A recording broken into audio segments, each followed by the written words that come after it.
Your Honor, before the court today, we have the matter of Commonwealth versus Lindsay Clancy. Ms. Clancy is present. She is represented by Attorney Kevin Reddington, and the Commonwealth is represented by Assistant District Attorney Jennifer Sprague and Assistant District Attorney Shannon Buckingham. Well, good morning, everyone. Good morning, Counsel. Good morning. Good morning, Ms. Clancy. All right. Before we start, can I see everybody at sidebar?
Court, all rise. Jurors entering.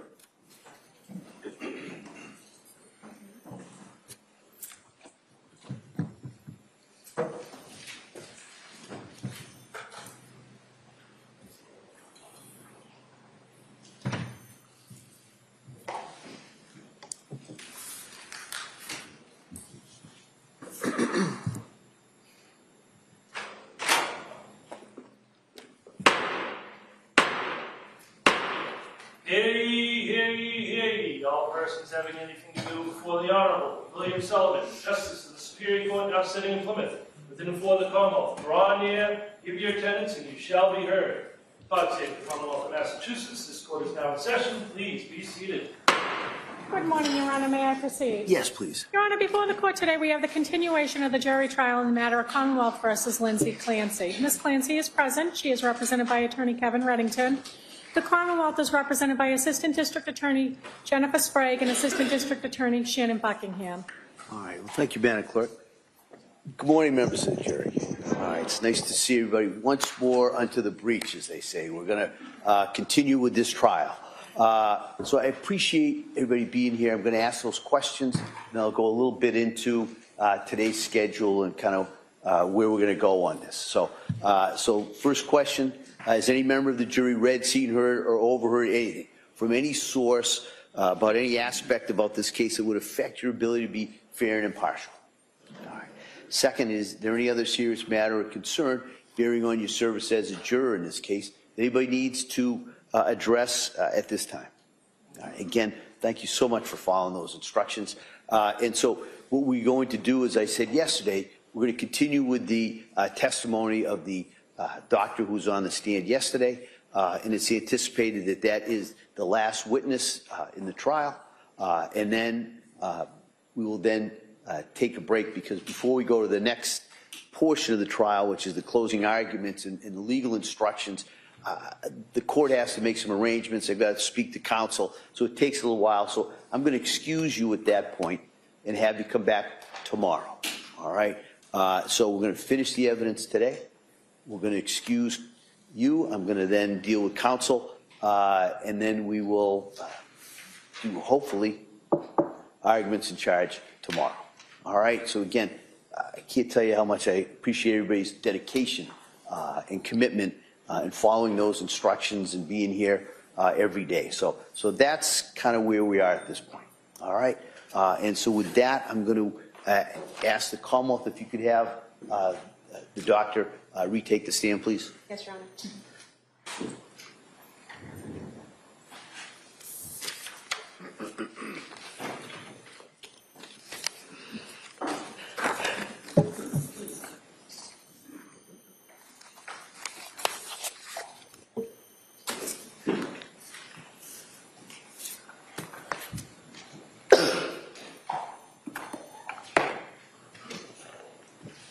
Come on.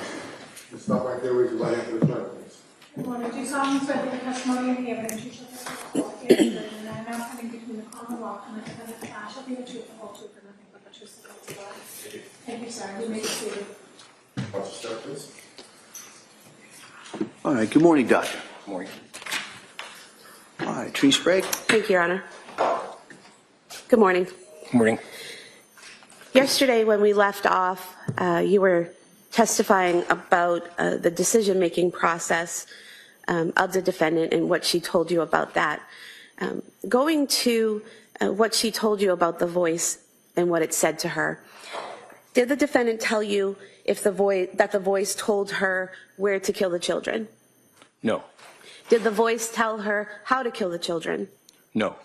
Did the voice tell her what to use to kill the children? No. Did the voice tell her in what order to kill the children? No. Did the voice tell her where to try to kill herself? No. Did the voice tell her in what way to kill herself? No. The fact that the voice, according to the defendant, the voice didn't tell her any of those things, but instead just said, kill the kids so you can kill yourself. Is that significant in your evaluation in any way? Yes. How so? Well, in the small amount of time that Ms. Clancy had in the home without her husband, it was important in order to carry this out, as well as her suicide, to do this quickly, methodically, and the like. And so this is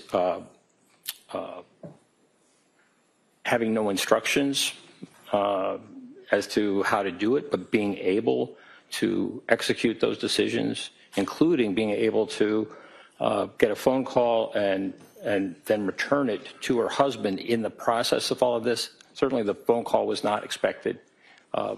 That is surprising that she was able to accomplish all of this without any other kind of direction or plan. Does that indicate to you that she was making decisions about those things, about where and how and when? Your Honor, this is, again, for the record, direct examination is leading. I object to have a standing objection. Yeah, if you could just rephrase that. What does the fact that she was able to do all of that indicate to you, if anything? Well, it indicated that she had control of the sequence of what she was doing throughout. Doctor, you talk in your report about interpersonal psychological theory of suicide. What is that? Well, that has to do with the decision-making process or the capability for someone who attempts suicide.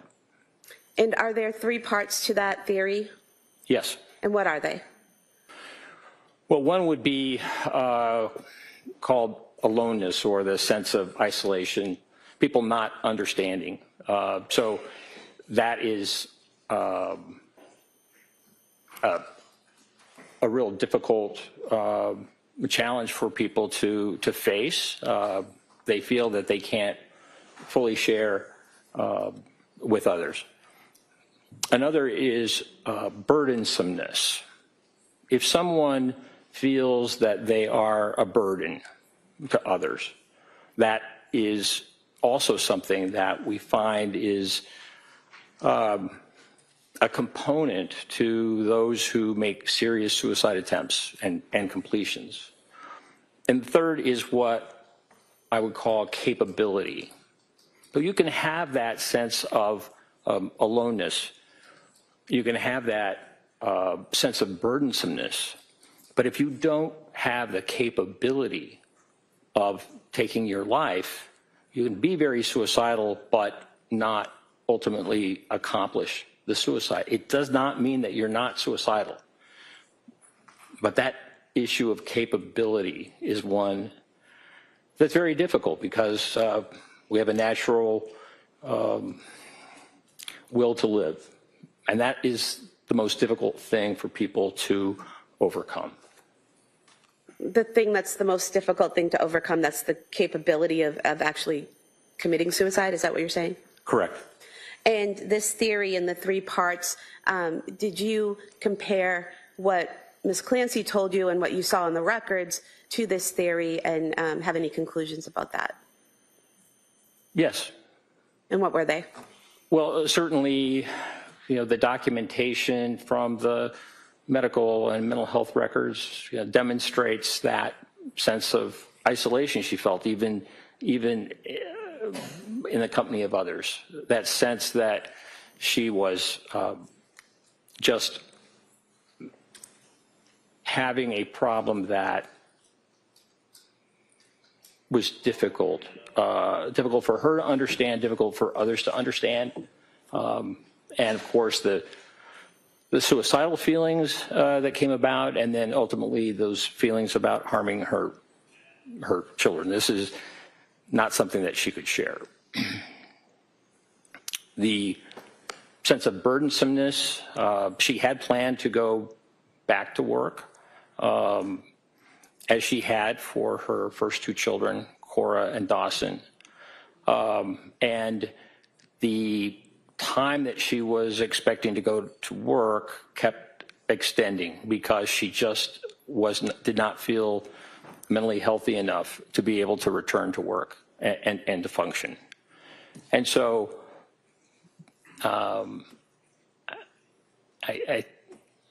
in some of the documentation where she filled out concerns and was asked about the kind of stressors in her life, she indicated that financial was one of the stressors that she was encountering.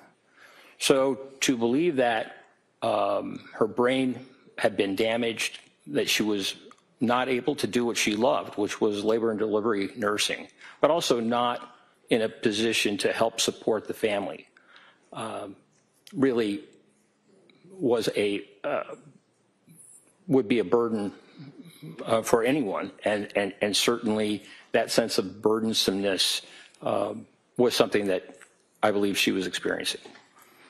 And then the last component, capability, I truly believe that her suicide attempt was very, very serious, which is why she employed 3 different methods. The fact that the use of the knife and the lacerations were not deep doesn't mean that she wasn't intending to kill herself with a knife, but oftentimes that, as I mentioned, is the most difficult thing.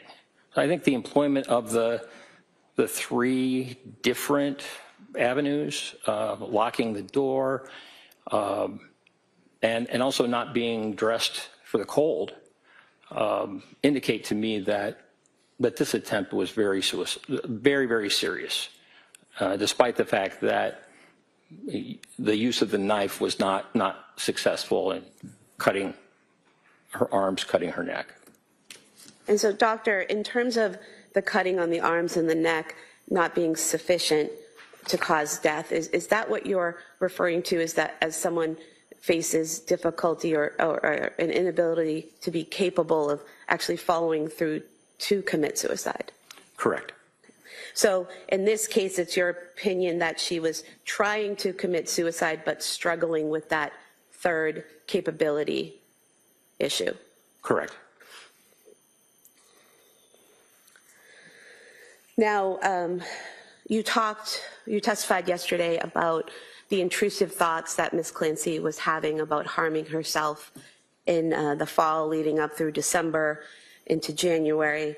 And those thoughts at times, would it be accurate to state that Ms. Clancy reported at times that taking Ativan helped with those thoughts? Yes. And was there anything significant in your review of the case in terms of her reporting that Ativan helped her with those thoughts? Yes. How so?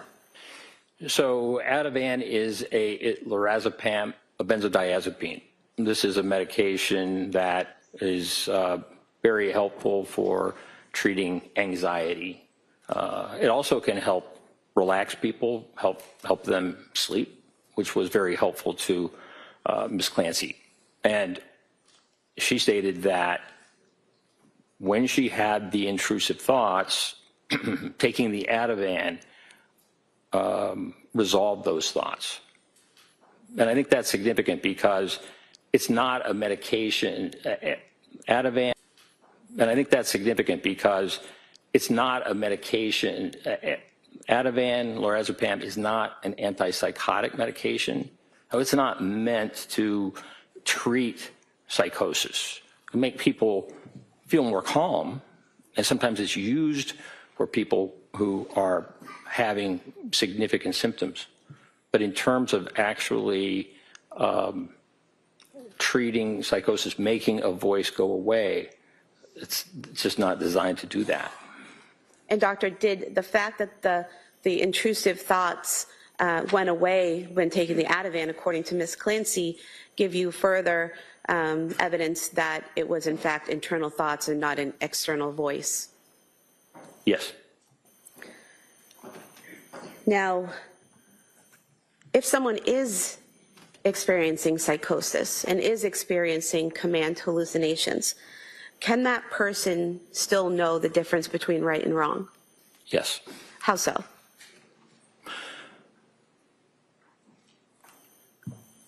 Well, hallucinations, even command hallucinations, when they occur, do not propel an individual to automatically obey them. And in fact, many people will engage in behaviors to stop the actions that the voice is claiming. That's something that makes sense, particularly when the command is just so serious and so against someone's values. So it's possible and common for people to engage in behaviors to avoid doing what a command hallucination is saying.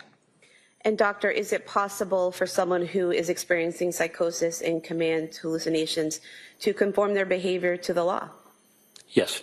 And how so? Is it basically what you were just telling us? Yes. If someone is having a command hallucination to do something out in public, but there is a police officer nearby, it certainly is possible for that person to choose not to engage in that behavior because of the consequences. Even though a voice might be saying this, there's other decision-making going on based upon the environment. Now, doctor, in your evaluation of Lindsay Clancy, did you come to an opinion to a reasonable degree of medical certainty as to whether or not she was suffering from a mental disease or defect on January 24th, 2023? Yes. And what was that opinion? I believe that Ms. Clancy was suffering from a mental disease or defect, and I felt that based upon the presentation, a bipolar II diagnosis seemed to make the most sense given the symptoms of insomnia that she had that were precipitated by the Zoloft. And this was just very, very significant.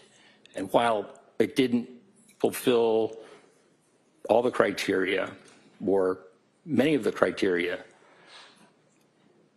if she were a patient of mine, I would diagnose her as bipolar 2, because I would want to make sure that any doctor who saw her afterwards would be very wary of using an SSRI antidepressant in treating her.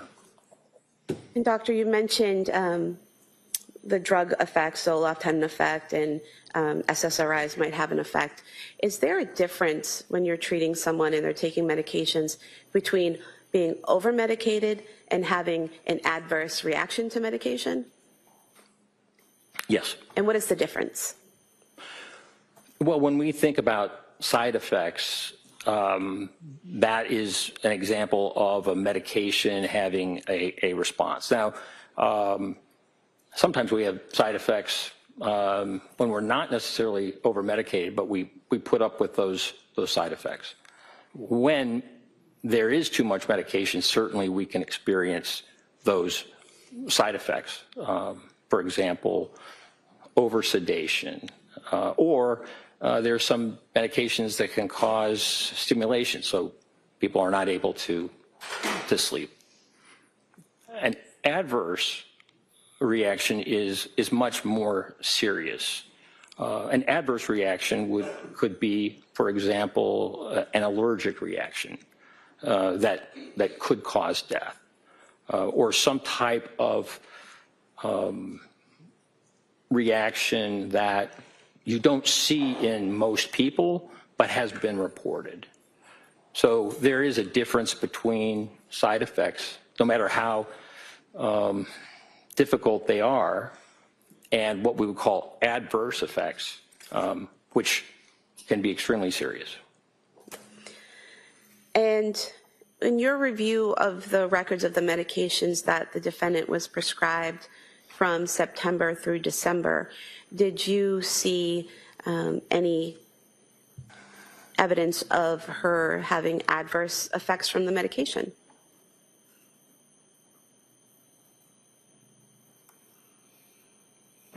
Well, the insomnia secondary to the Zoloft was very concerning to me, and it would mean not just cutting the Zoloft back, but stopping it.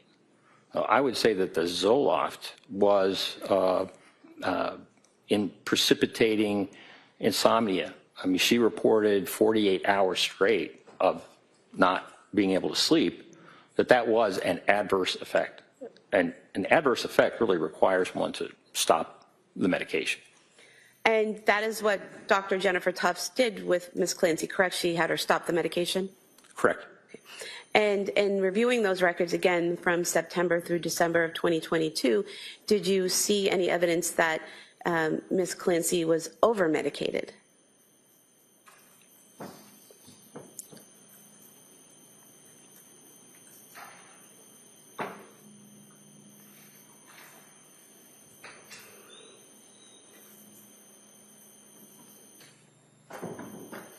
She experienced some significant side effects from some of her medications.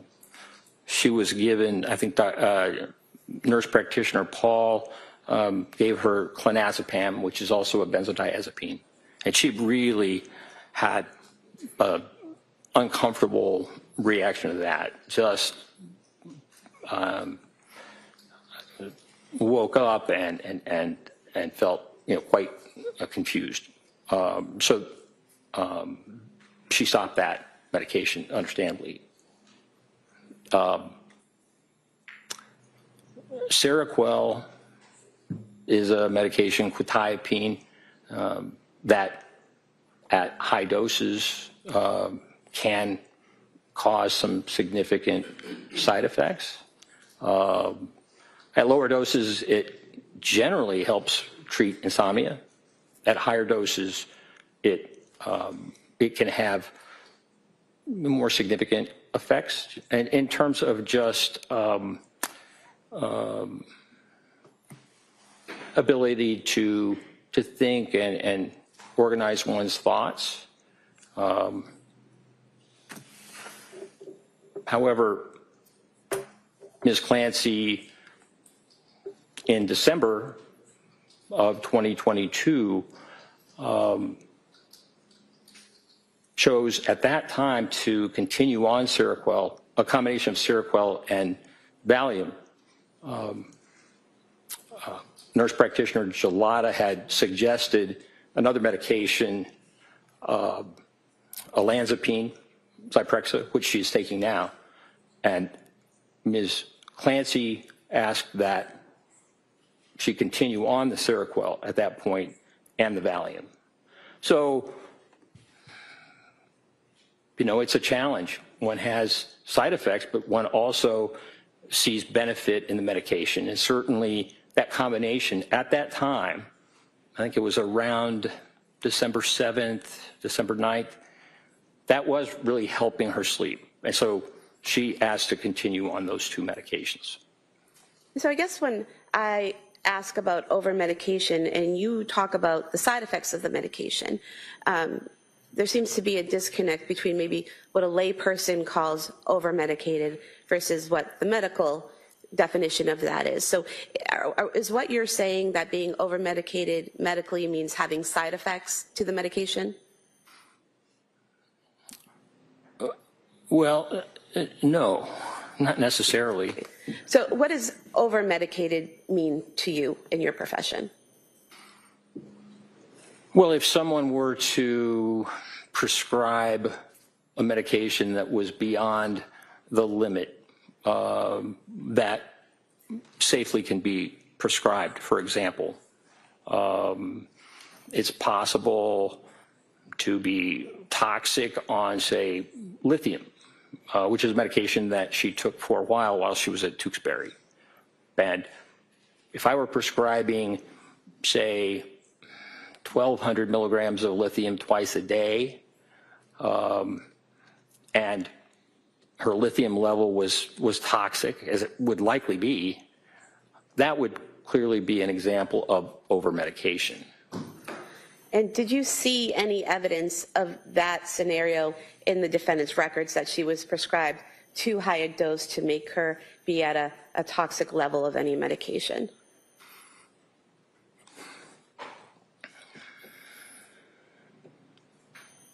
I think those who were prescribing for her were responding to the symptoms that she was bringing. There was a kind of a rapid increase in the dose of Seroquel, and that higher dose of Seroquel was, she didn't, I believe she was ultimately prescribed at 400 milligrams, and she never ended up taking that. But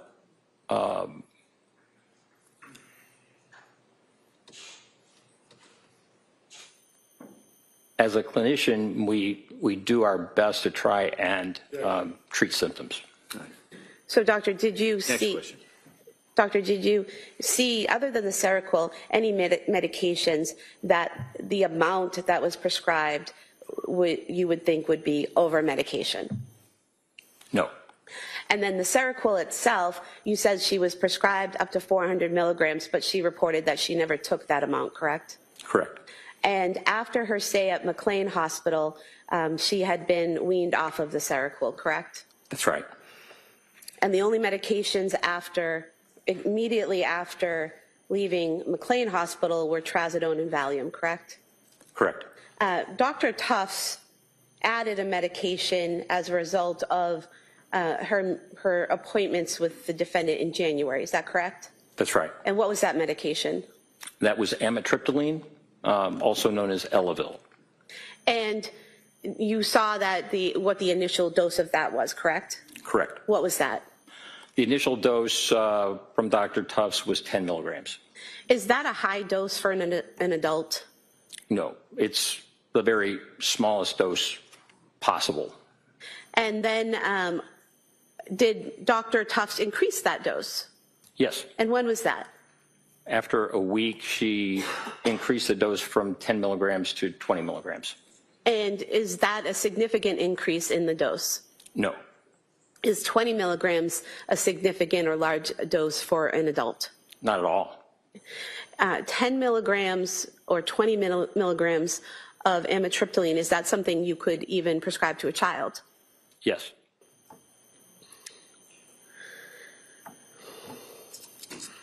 Now, doctor, based on your review of all of the records and your meetings with Ms. Clancy and your collateral interviews, did you form an opinion to a reasonable degree of medical certainty as to whether or not Lindsay Clancy on January 24th, 2023 could appreciate the difference between right and wrong?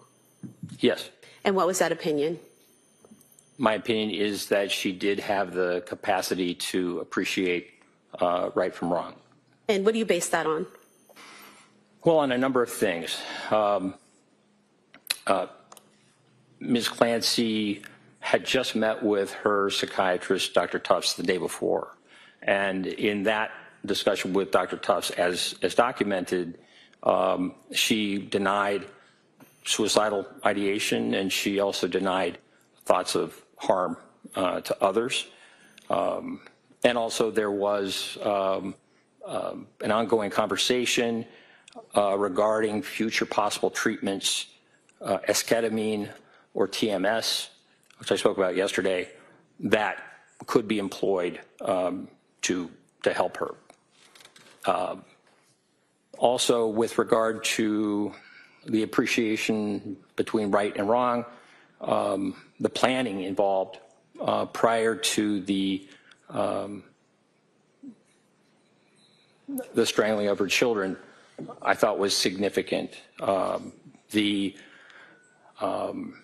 searches for distance of 3V, the searches of CVS, all done prior to her sending fairly late in the afternoon a text asking her husband if he didn't mind takeout from 3B and then adding on. So that planning, that preparatory planning, I thought was significant. The avoidance of witnesses. You know, a witness during a time when one is committing a crime can intervene, not just report, but also intervene. And so the fact that this was done without any witness present during a time where she had asked the potential witness to go on a longer errand, also I thought was significant. Concealment is another thing that I think indicated an understanding of right and wrong. I mean, the children were strangled all in the basement, and according to Mr. Clancy, the door to his office had been closed when he arrived to the basement. Timing was really, really significant in this. There was a window of time that Ms. Clancy was aware of in which she would need to kill her 3 children as well as to kill herself, which she expected would happen. She was conscious of time and told me that she had mapped out the distance, et cetera, because she didn't want her husband to be gone too long. But in this case, I think the issue of time and her husband returning, rather than being a solution for her, was a problem. And so to accomplish all of this in the course of that amount of time that Mr. Clancy was gone, I thought was significant, really showed an awareness of time. In terms of the weapons used, now these were exercise bands, but they were all near where the children were strangled. They were placed there. That's where they kept those exercise bands. And the exercise bands were nearly identical. I mean, very similar in terms of what they could do as ligatures. And so that use of weapons that were readily available and nearby also was significant to me in terms of her understanding of and planning. I did not see any evidence that she had delusions about her children, delusions as to something wrong with them or something that required them, because of a delusion, that they needed to die. I don't recall that she ever spoke about her children in a delusional way. Now, Look, we have a question. Sure. Next question. Were there other factors that influenced your opinion that she knew the difference between right and wrong? yes. And what were they? Well, the phone call at, 5:34 in the afternoon, I thought was significant. So Mr. Clancy was at CVS and he called his wife and she did not pick up, she did not answer. But she called him back and had that ability to deviate from what she was doing to be able to respond, and so had the presence of mind to do that, but also to conceal from him what was going on.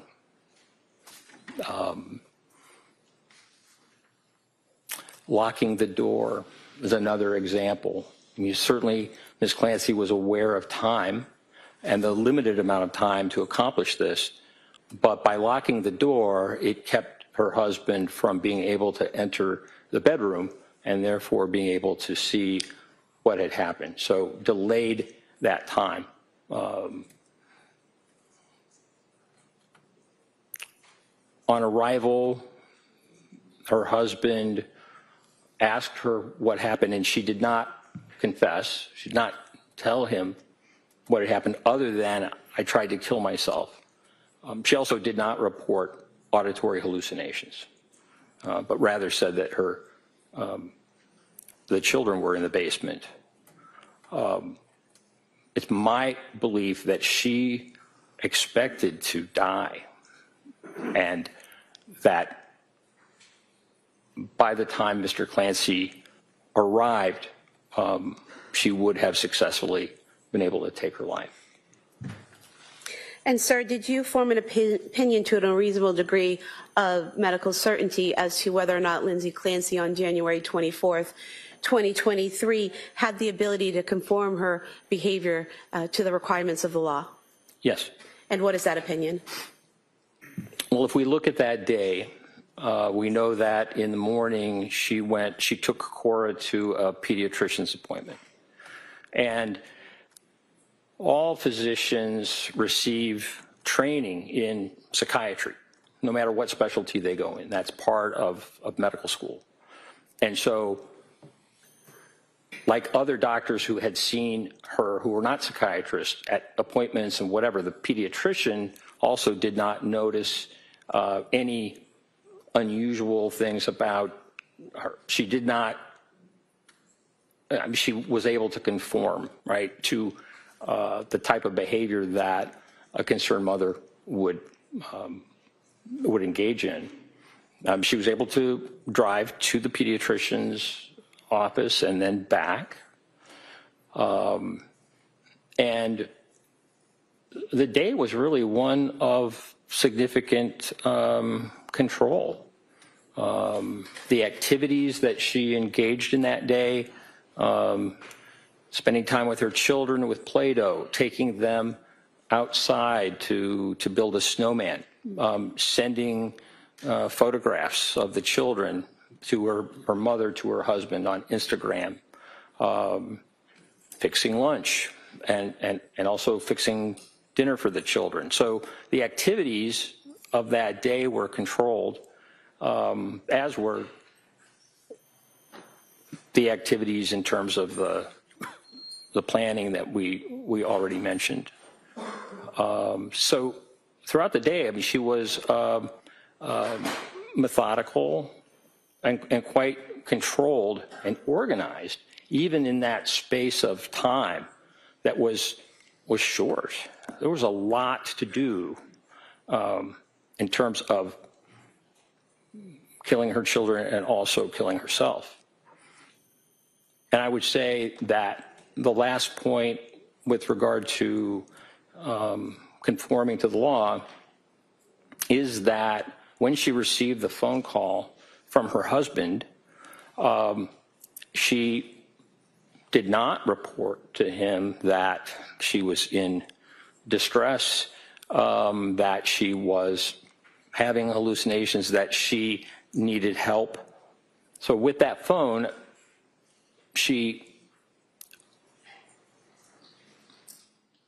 by calling her husband back and reassuring him by the fact that, yes, she knew the medication, whatever, that helped guarantee that he would continue on the errands. Had she not called him back, it would likely, or it certainly was possible that he would be concerned enough that he would return home. And so I think the phone figures in just in terms of her awareness and conforming her behavior such that the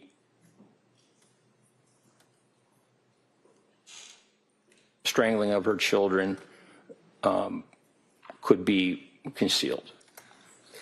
And doctor, did you form an opinion to a reasonable degree of medical certainty as to whether Lindsay Clancy on January 24th, 2023, when she strangled her children, was criminally responsible?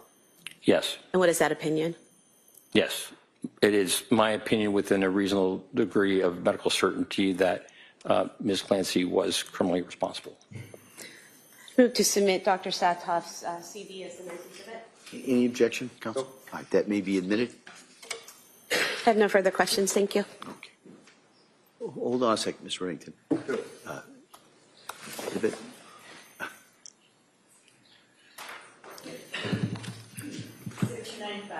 Thank you. All right, counsel. Morning. Good morning.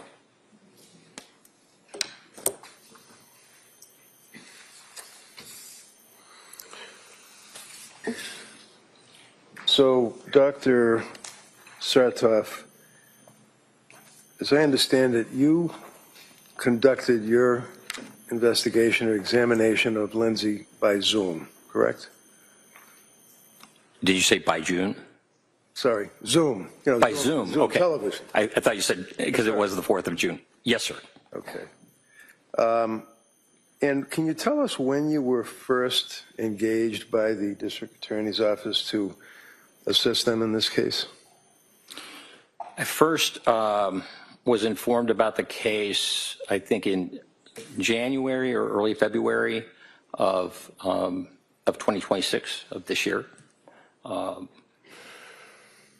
The final contract with the university was not completed, as I recall, until April. And is that a matter of significant import when you're engaged in evaluating a young woman that's charged with triple homicide and you're hired by the government? The fact that there's a contract that wasn't signed by your school? Well, sometimes it's a long process that I don't have any control over. Sure, I understand. I've seen those kinds of things take a while, take longer than one would necessarily want. So the contract with your school that you're talking about would be the contract for your compensation, for your opinion? Well, I would never be contracted for an opinion. Okay. But you're getting paid, right? No, I'm getting paid a salary. Yes. The university is getting paid. And the university is deriving a benefit monetarily from your testimony or working on this case for the DA, right? That's right. All right. And how much did the university get as a result of your involvement in this case? I don't know what the hourly rate is that they charge. So you don't know what the hourly rate for your time is, right? Correct. You don't know how much money was paid by the district attorney's office to the university, right? Correct. You don't know how much money will be paid for perhaps yesterday, today, whatever, balance billing. You don't know that either, right? That's right. You were retained or engaged in January of 26, right? Yes. This is an incident that occurred on January of 23, right? Yes. In January of 23 to January of 26, 3 years That's right. to being engaged on the case, right? Correct. And when you were engaged on the case, at some point, the university must have been out of the picture and you must have started to communicate with the DA's office, the police, or whoever. That's right. And you knew about this case. It had a significant amount of publicity, right? Yes. Did you know that other doctors on behalf of the district attorney's office were being hired to also evaluate Lindsay? I didn't specifically know that, but that's usually the case. Is it important to see someone, to evaluate them as close in time as the incident is alleged to have occurred to your evaluation, or does it matter? In other words, is it better to see someone like, you know, within a month or two after an incident, or 3.5 years later? Well, what's most important is the collateral information that was gathered at the time to understand what was going on at the time.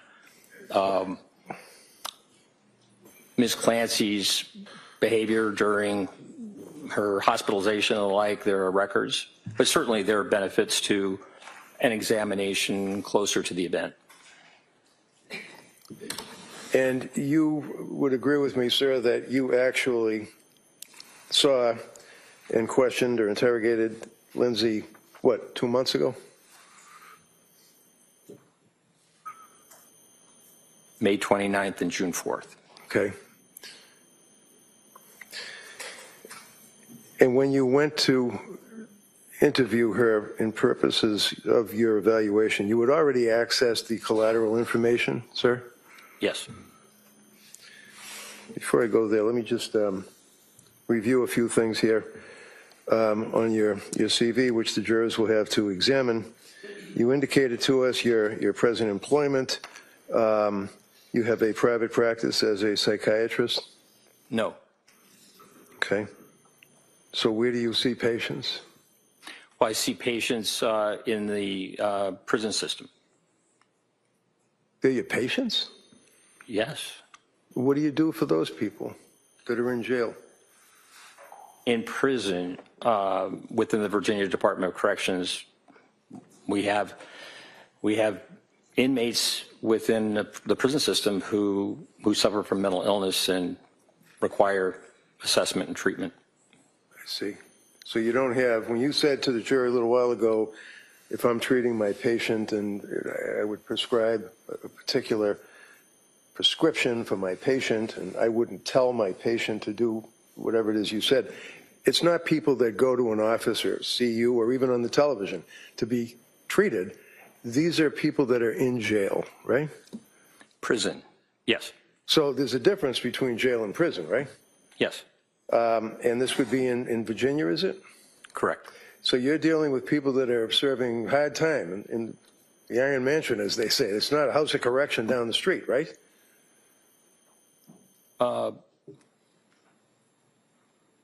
I see patients who have different varying sentences. Some have life sentences. Some are scheduled for release, in the coming month. So that really varies. And you work on behalf of the state to evaluate prisoners to determine whether or not they are fit, if you will, to be released into society, right?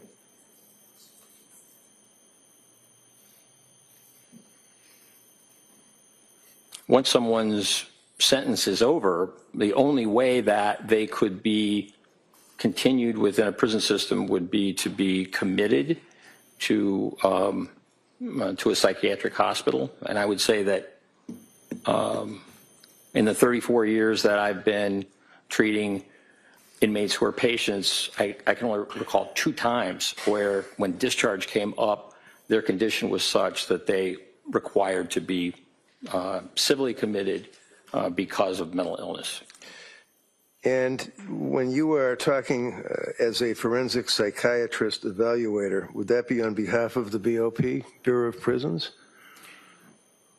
I have consulted with the Bureau of Prisons on just a few occasions, but Okay. Bureau of Prisons is federal, and Yeah, I know that. most of my work has been with state. Okay, but on your resume, sir, you indicate from 2019 through the present, that's a number of years, that you have been employed or engaged as a forensic psychiatrist evaluator on behalf of the United States Bureau of Prisons as it relates to probation or parole. Is that in your resume? Yes. And that means, sir, that you evaluate inmates that are trying to get out of jail, and you would evaluate them to determine if they're appropriate for parole, right? No. Okay. So when you indicate on your resume from 2019 through the present, you're employed as a forensic psychiatrist evaluator for the United States Bureau of Prisons. How many of these evaluations did you do in the years from 2019 through 2026? 7 years.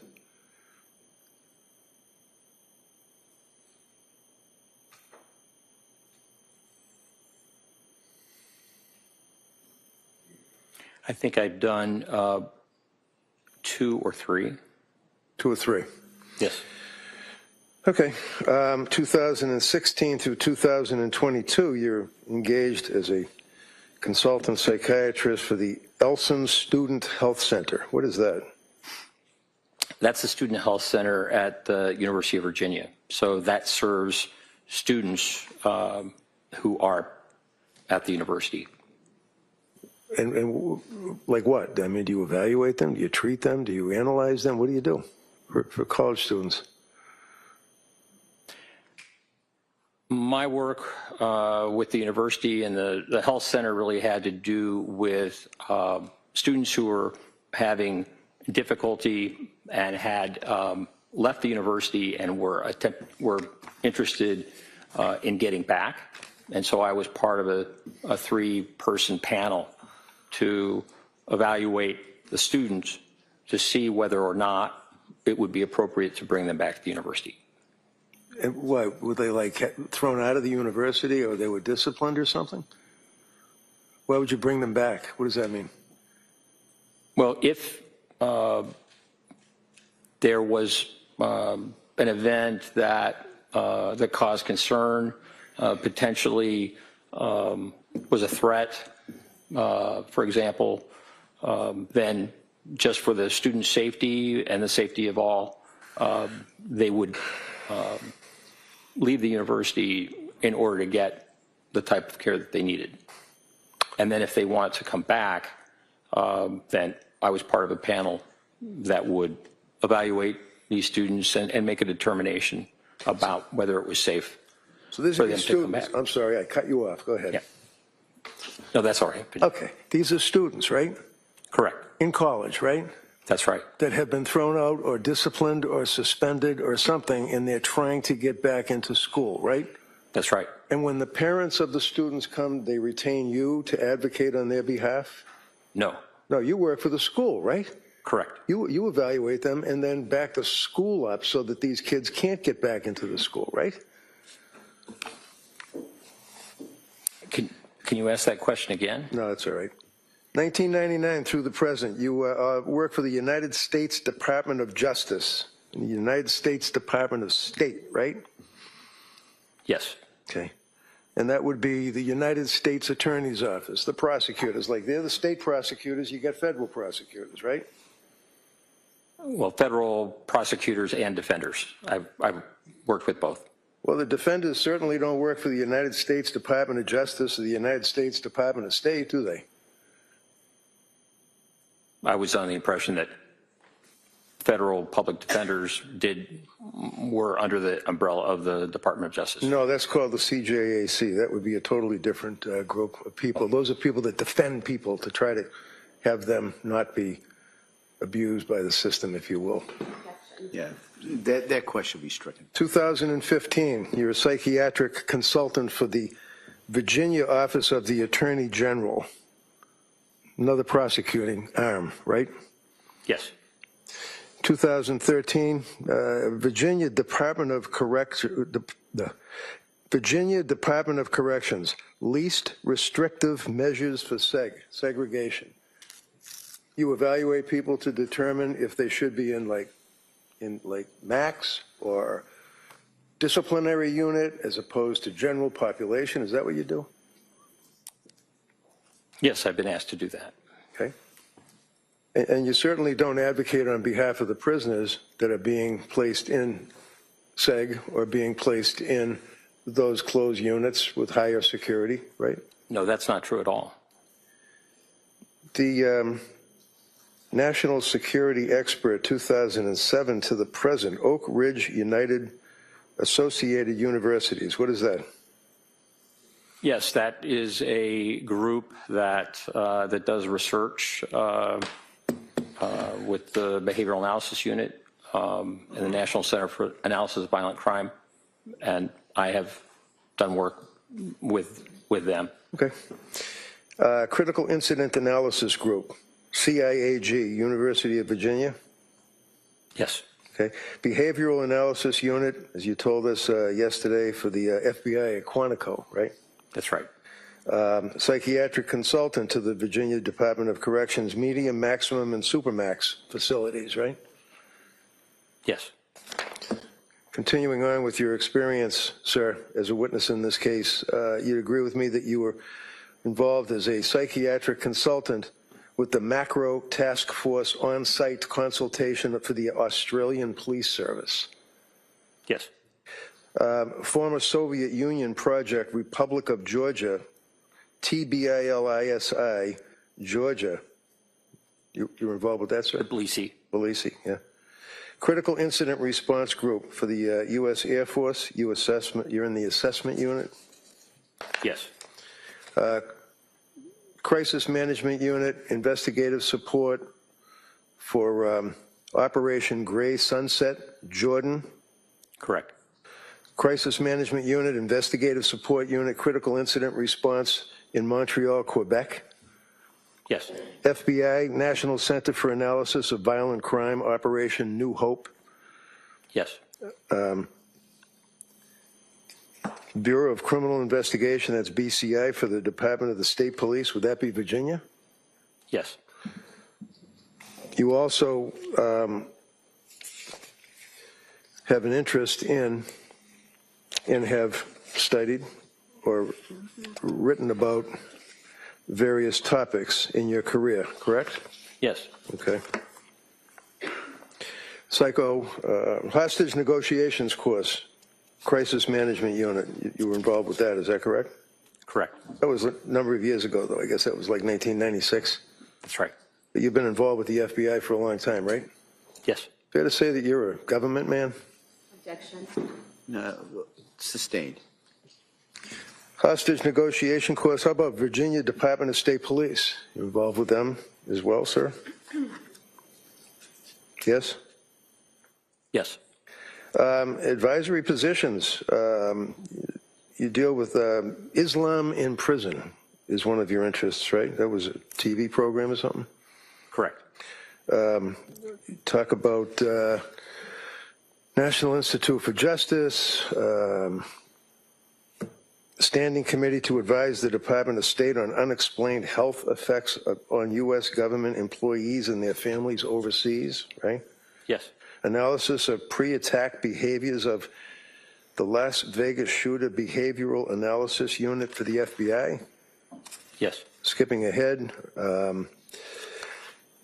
papers published. Now, when a doctor or a psychiatrist, or even any doctor really, I guess, publishes a paper that's of interest to other doctors or people, that's called a learned treatise, right? Peer review? Yes. Okay.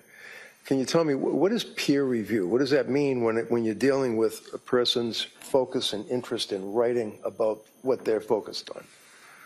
So a peer review journal is one in which once an article is submitted, a paper for publication, that goes to qualified people within the same field who review it and make determinations about the quality and whether or not it should be published. Oftentimes, there will be some edits or suggested edits from those who have expertise. It's a blind process, so if I submit a paper and it's peer reviewed, I don't know necessarily at all who is reviewing it, but it's a way to ensure quality of articles that are published, and that's just an important standard. So it's kind of a rigorous standard to make sure that what you're writing about is reliable and would be helpful to others that are interested in it, right? Correct. Okay. So, for example, also it depends on where you're publishing it. You can put something in the National Enquirer, or you could put it in International Psychiatric something or other, right? Which would be a better publication. I don't think the Enquirer is peer reviewed, but. So you certainly would agree with me that the International Journal of Law and Psychiatry is a respected source for learned treatises, right? Yes. And you would agree with me, sir, that you've been in here telling this jury all about Lindsay and how she didn't hear voices or did hear voices or exaggerated and lied. Have you written any articles at all on the concept of auditory hallucinations? No. Have you read any of them? Read any articles? Yes. Yeah, okay. You certainly have heard of Dr. Philip Resnick, yes? Yes. And it's fair to say, tell me if I'm wrong, is he literally a world-known authority in your field for filicide or the killing of children by their parents? Yes, he's well known. And is he also well-written as far as auditory hallucinations, same stuff you've been testifying about? Yes. And he published an article in the International Journal of Law and Psychiatry, which is considered to be, if you know, a landmark article about, and I captioned, listening to voices, the use of phenomenology to differentiate malingered from genuine auditory verbal hallucinations. Good article, published in a recognized journal, correct? Correct. Your Honor, I would offer this under Commonwealth versus Sneed for the jury, if they wish. Objection. Counsel Garcia, sidebar.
Your Honor, while that copy is being made for the district attorney, could I continue?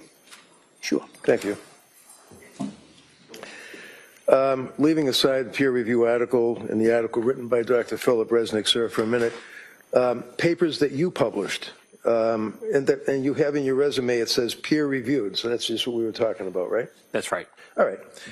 Using the moral situational action model of extremist violence to assess fluctuating levels of risk in women, the relevance of risk promotive and protective factors. What does that mean, levels of risk in women with extremist violence?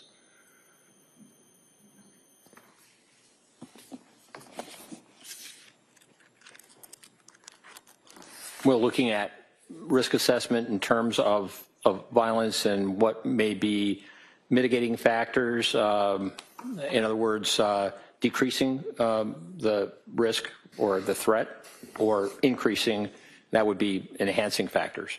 But this is looking at a group in terms of research. And it's research about women that are involved with extremist violence? Yes. Okay. Assessing, strike that. Using the moral situational action violence risk model for assessing women involved in extremist violence and empirical study. Is that a similar article? Yes. Operationalizing theory, a moral situational action model for extremist violence. That would include guys plus women, I guess, right? I'm sorry. That would include men plus women, I guess, right? Because it doesn't Yes. say women. Suicide, terrorism, performance, violence as a public plunge. You wrote that, right? Correct. It's another interest. Crisis leadership and military community resilience. You wrote that, right? Correct. Painting by numbers, capturing the pathology of socio-political conflict, dealing with depression amongst Palestinians. You wrote that, right? Correct. Psychological challenges of bioterror. You wrote that, right?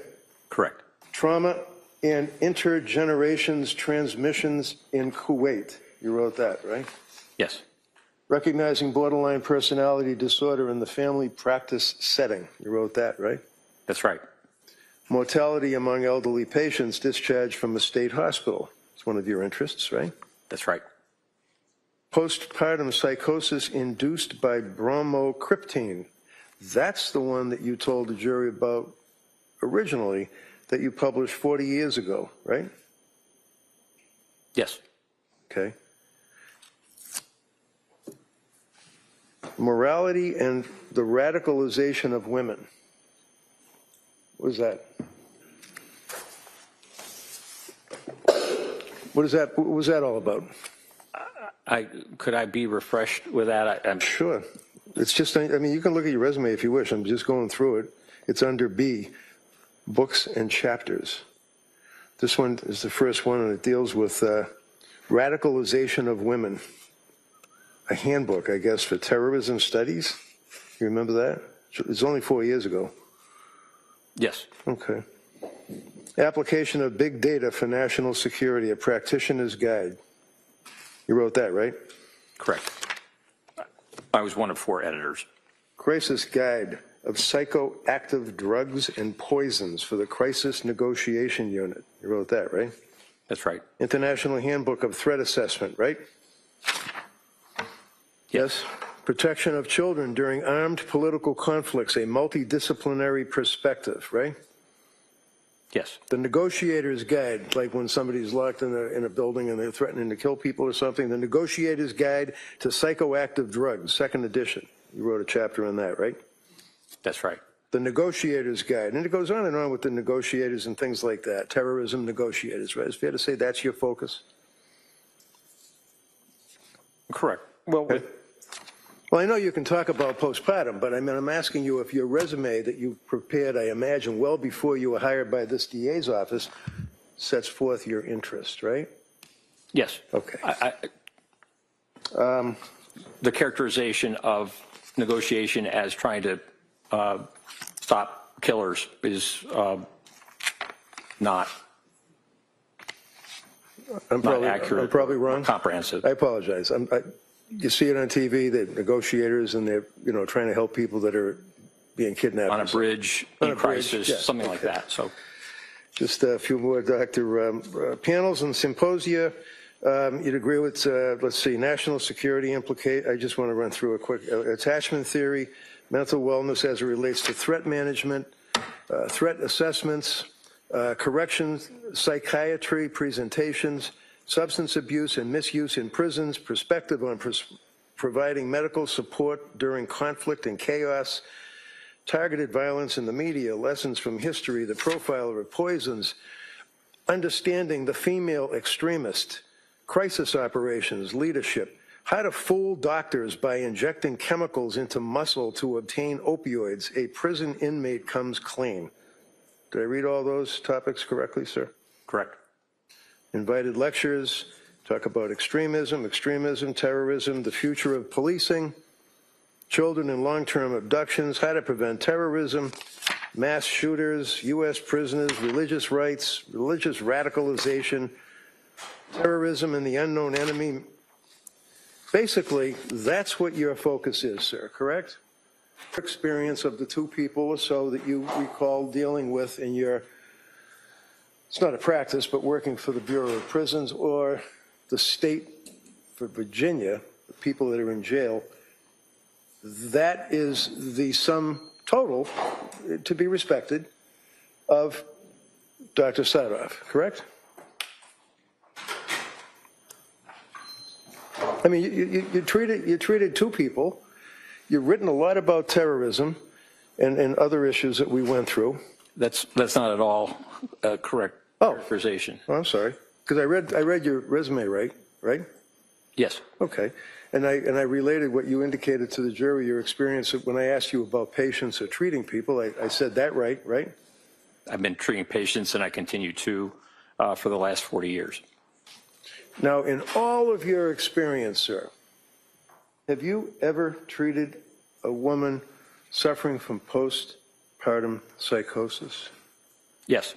When?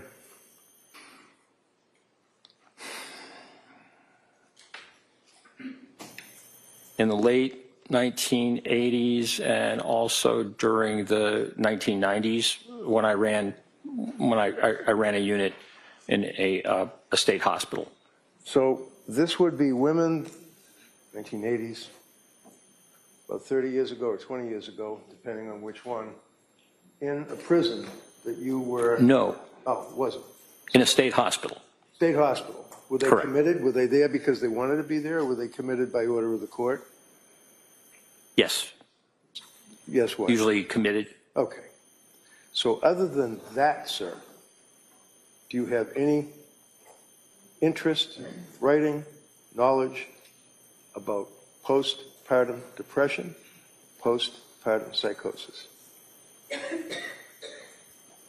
Well, it really is a requirement when you assess and treat women to be aware of their histories and making determinations. So that has continued really throughout my career, men and women. What did you just say? Can you repeat that again? You're treating women with what? Treating women with psychiatric problems, serious illness, psychosis. So when you defined for the district attorney the concept of, let's say, psychosis yesterday, were you referring in any degree to a woman who has had a baby and is in a period of postpartum depression, shall we say? Yes. Okay. And when and how were you treating those people? That was during the period of 15 years when I ran a unit of men and women who came in with serious psychiatric symptoms. So what would you do? Would you analyze them? Would you talk to them, counsel them? What would you do while they're in the hospital? Well, do a full assessment with a multidisciplinary team and make determinations about proper treatment, proper therapy, medications and the like to treat the symptoms. And generally, what would the symptoms be, sir, in your experience? Symptoms of postpartum depression? Yeah. Okay. Well, certainly within that period of time around birth or after birth, the DSM has a 4-week period. Others expand that to as much as a year. But certainly depressive symptoms postpartum are similar to the symptoms that you see in a regular depression. You can have suicidality, you can have guilt, changes in appetite, changes in weight, changes in concentration, changes in physical activity. You can also have significant problems with sleep, either sleeping too much or not enough. So these are depressive symptoms that come in the postpartum period and require assessment and treatment. Are you aware, sir, in your practice or studies of the number of women that commit suicide during the postpartum period? Are you aware of that? I can't quote you a figure. Do you have any clue at all? No. Would you agree with me, sir, that one of the unfortunate components of a woman who has had a baby and is suffering from postpartum depression and living with it, that can, on a dime, turn into postpartum psychosis very quick, right? It can be rapid. And you indicated, sir, that there, according to the DSM, is a 4-week cutoff for symptomology, and then you mentioned that there are others. Is it the World Health Organization that you said that talks about a year? Correct. There are some other psychiatric organizations that talk about different periods of time, 6 weeks, 8 weeks, right? Correct. So when a woman is dealing with these symptoms and goes to a doctor, or even you, when you're treating, as you indicated 15, 20 years ago, you were treating, is it important to take a blood test? I'm sorry, can you repeat that? I'm sorry, my bad. Is it important to take a blood test? Is it important to take a blood test? Yeah, you just went through the whole thing about we're going to have the team and they're going to evaluate and we're going to prescribe. I'm just asking, is it important to take a blood test of the patient? It can be. Based on what? Based on the presenting symptoms, based on the history, based on medical history. For example, if someone has recently been in a hospital and been treated, there may not be a necessity for drawing blood again, depending on the types of symptoms that you encounter. It's not a standard that everyone who presents to a psychiatrist requires blood tests. So if you're a psychiatrist who's been practicing private practice for about, I don't know, a month, maybe 2, and is prescribing antipsychotic medications, selective serotonin reuptake inhibitor medications, benzodiazepine medications to a young woman who is complaining of what the young woman perceives to be difficulties postpartum.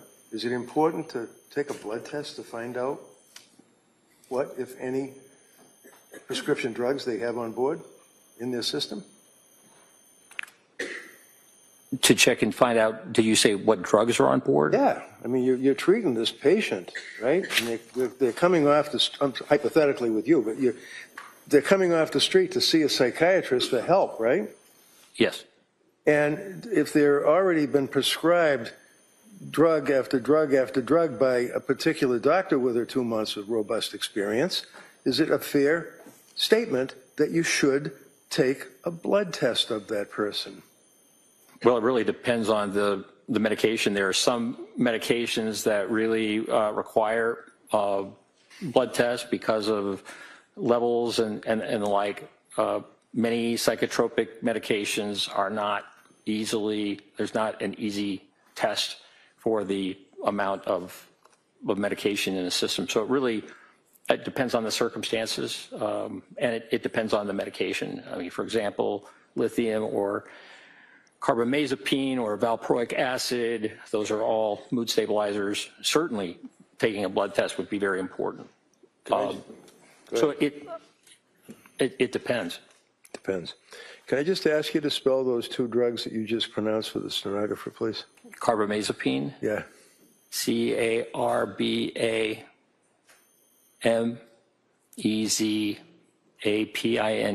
Okay. Valproic acid, Valproic acid, also known as valproate, Valproate. And did I mention lithium? That's not a hard one. The record has to be accurate, that's all. Understood. Okay. Now, doctor, are there other tests in your experience that are or can be or should be administered to a young woman or a woman who's had a baby and is coming to a doctor like Dr. Tufts, for example? Are there other tests that can be administered to determine if, in fact, that person is suffering from postpartum depression? I'm not aware of any specific test that specifically diagnoses depression. Years and years ago. Oh, postpartum depression, sir. Pardon me? Postpartum depression is my question. Correct. Depression. I know you want to say it's the same thing, but postpartum depression is my question.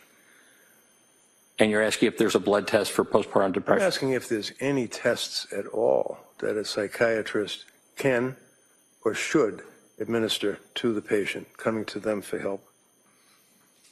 Well, there's the Edinburgh scale, which is a self-report that patients fill out for who are postpartum. You looked that up last night? No. Well, you knew about the Edinburgh scale? Yes. You administered the Edinburgh scale? Pardon me? Have you administered the Edinburgh scale? No. It's a self-report, usually given by nurses. Nurses, okay.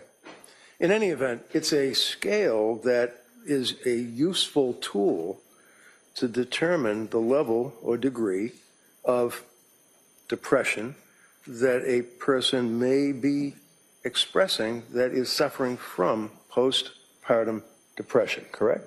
That's right. And do you know what the numbers are on the scale? Like, is it 1 to 23 or is it 1 to 50, or do you know what it is? It's a 30-point scale. And when you say So 1 to 30, as I understand it. And when you say a self-report, the patient would then advise what symptomology they're suffering at that particular point in time, right? Correct. And then the doctor would then determine whether or not there is a risk or an extreme risk or a deadly risk harming someone else, whether it's a baby or anybody else, and determine what the level of their postpartum depression is, right? Yes, it can help. And did Dr. Tufts administer Edinburgh test to this young woman? I know that Ms. Clancy, there were a number of Edinburgh tests that were given to her, so that there are some scores in her record. I can't recall which practitioner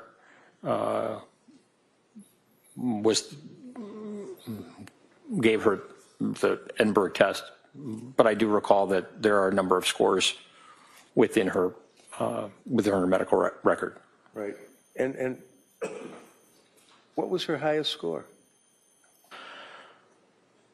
The highest score that I recall was 23. 23 out of 30, right? Correct. And over 15, the patient is in pretty serious trouble, right? Over 15 is concerning, definitely. Right. And she was 23. Right? Yes, I believe so. I think they ranged from 19 to 23, just Right, from my they memory. increased as time went by, right? She was getting worse, Correct. right? Yeah. All right. And in addition to the regular blood test, which costs like, I don't know, about $100 to administer a blood test to see what somebody's got in their system. It's not a lot of money, right, for the insurance company. I just didn't hear you. Blood test. It's not a lot of money for an insurance company to pay, right, to cover. Correct. Okay. So do you feel that it is reasonable medical procedure for a psychiatrist dealing with a woman who is expressing under the Edinburgh scale off the charts or serious trouble, who is on medication, as we went through? The antipsychotic drugs, the SSRI drugs, the amitriptylines are at the end of the period of treatment with these people, the benzodiazepines. It's helpful to take a blood test, right? It can be. And is that, in your opinion, sir, to a reasonable degree of medical certainty, a step that should be taken by a competent doctor? That taking blood tests can be appropriate, yes. And then there's an additional blood test that you can use when you're dealing with a woman who's suffering from postpartum depression or coming to the doctor for help and they have significant narcotics or prescription drugs in their system, and that would be an enzyme test, right?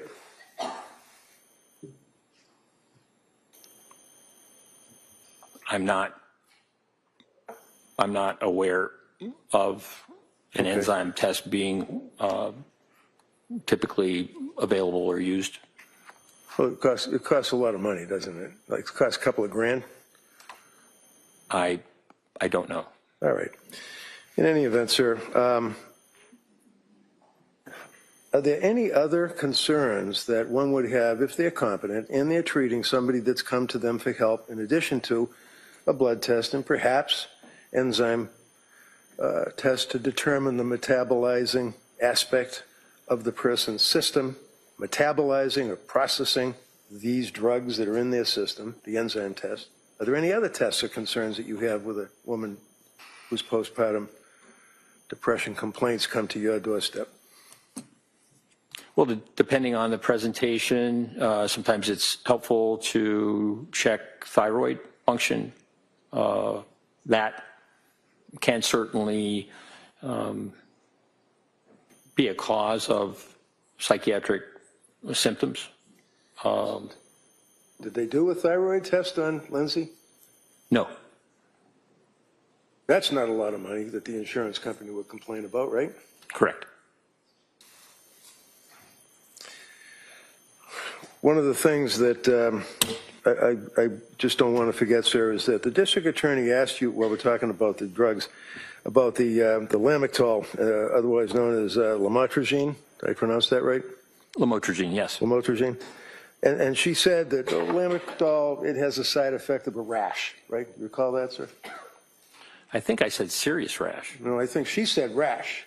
You may, it's up to the jury what their recollection is, but you may have said serious rash, but we both agree. It's a serious rash, right? Yes. In fact, it can be fatal, right? In very rare occasions, yes. It can be fatal, right? Yes, in very rare occasions. Well, if one person out of 1,000 gets Stevens-Johnson syndrome or prurigo nodularis as a result of taking that medication, that's something that we should not tolerate as doctors, right?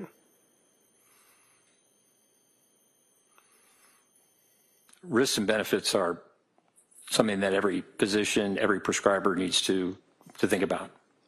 So you've heard of, as it relates to Lamictal as a prescription drug, what's called 10. You've heard of that, right? As a side effect? Yes. And that means what?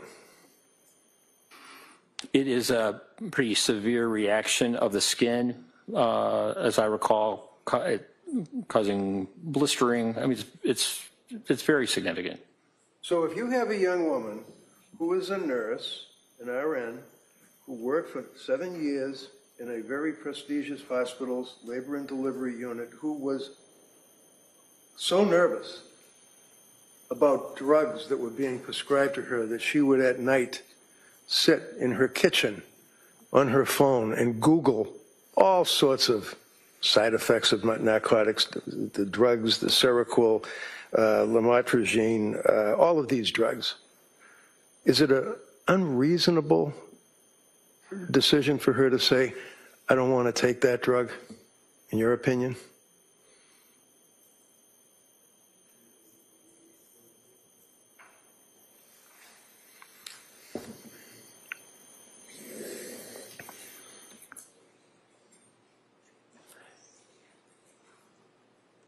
It seems like you're asking, is it reasonable to decide not to take the drug? Yeah, that's what she did. That's what you told us yesterday. That's what the DA asked you yesterday, right? It was a decision that she made.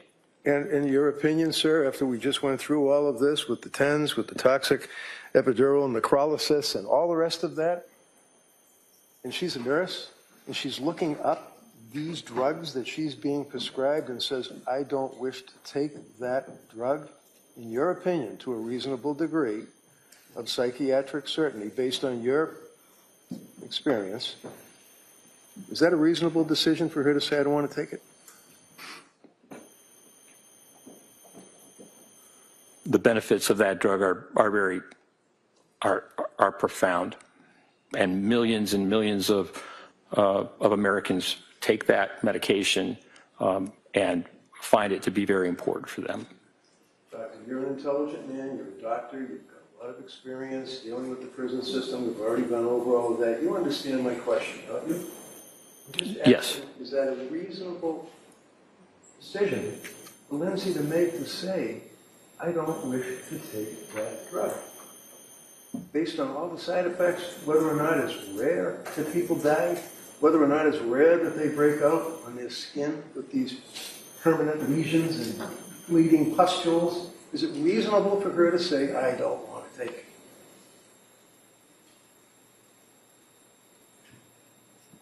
it? In her mind, it was. Yeah. It's certainly, we don't want to leave it with the jury that she's so vain that she just didn't want to take something that she might get a little rash.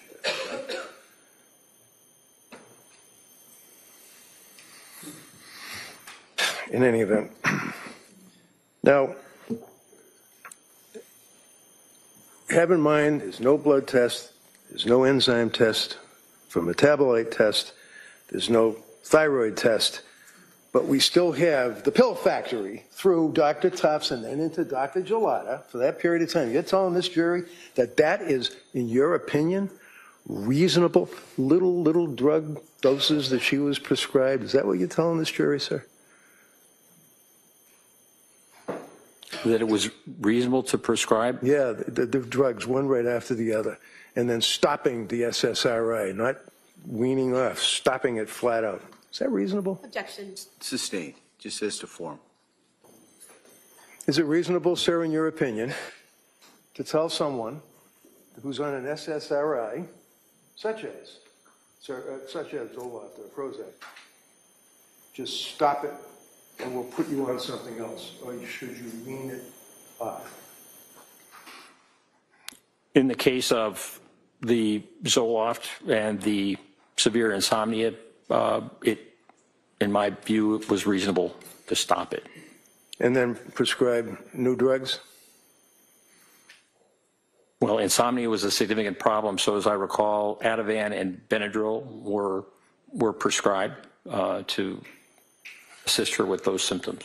Now, if somebody, is nervous because they have an exam coming up, or they just can't sleep because maybe they're worried about their job, there's a big difference between that and serious insomnia. Is that true? Yes. And Lindsay was suffering very serious insomnia, according to the medical records and her statements to her providers, right? That's right.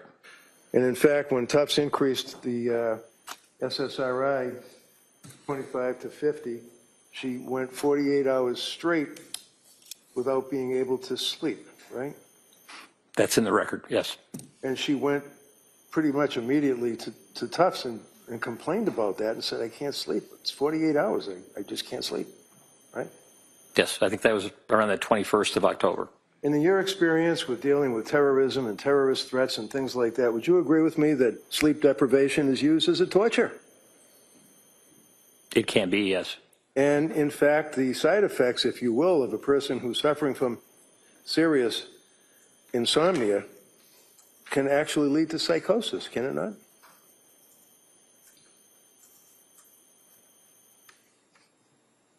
Yes, it's possible. You're aware that while she's living in her house with her husband, Pat, and their 3 kids, that by all accounts, she was a happy mother, wife, friend, daughter, all of the above, right?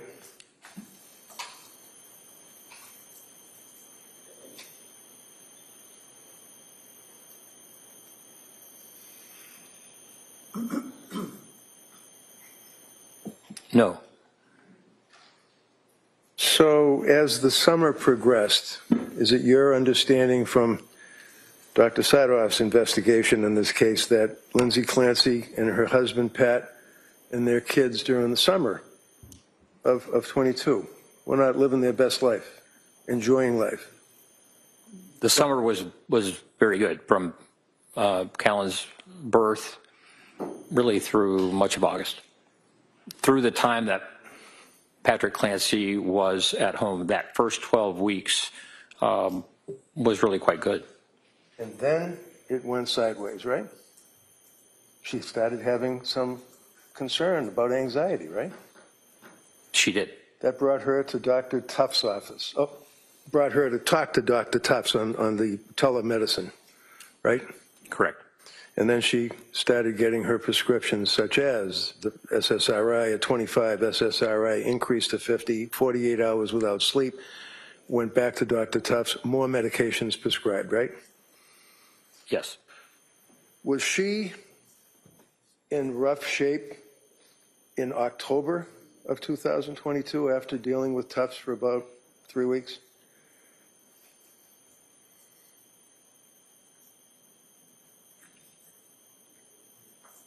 She was certainly having difficulty, although the Benadryl and the Ativan were very helpful for sleep. Okay. I'm just going to grab this item here. I'm just going to kind of hold it. In your investigation, and look, you did look at the text messages and all the stuff that was on Lindsay's phone. Correct? Yes. Her life was pretty much turned inside out, right? I mean, government got access to every text message she sent, right? Yes. Every email that she sent, right? Yes. Every memo that she wrote on her phone or on her computer or whatever, right? Yes. Every journal entry that she ever wrote during this period of time. We have it all, don't we? Yes. And in October 20th, sir, did you see this text where she texted her mother and said, Mom, will you please come up and stay with me a bit? I'm really sick. Something's wrong. I had horrible insomnia all night. I just don't know how I'm going to get through the day. I started to take medicine the doctor prescribed for anxiety, and I think it's made things worse. It's just really scary. And I don't... Did you see that? Yes. So she wasn't doing well in October, was she? Correct. And continued to see Tufts, right? Yes. Gelada, right? Nurse practitioner Paul and then Gelada, yes. Okay. Now, in your investigation of the medical records, would you agree with me that Lindsay was not running around from doctor to doctor to try to physician shop, to try to get drugs so that she could get high or use the drugs? That's not what she was doing, was it?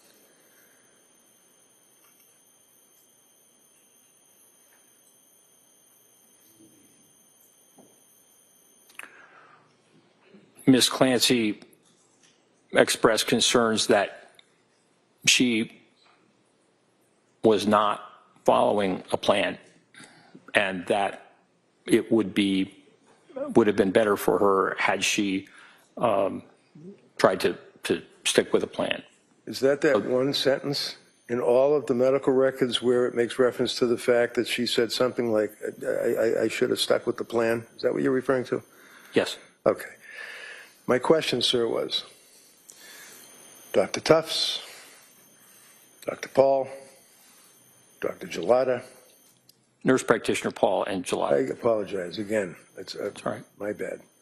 Nurse practitioner Gelada. Up to that point, bringing us into November, these people and other emergency room visits that she had, she was not going out looking to score drugs off of drug prescriptions.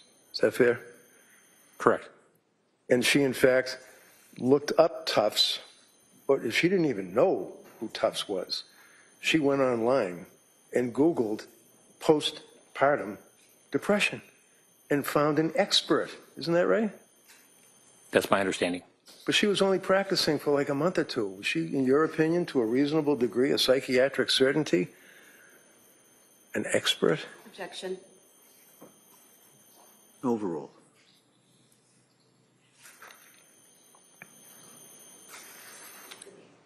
It depends on the amount of training that she received, not just as a physician and a resident, but also in the area of women's health.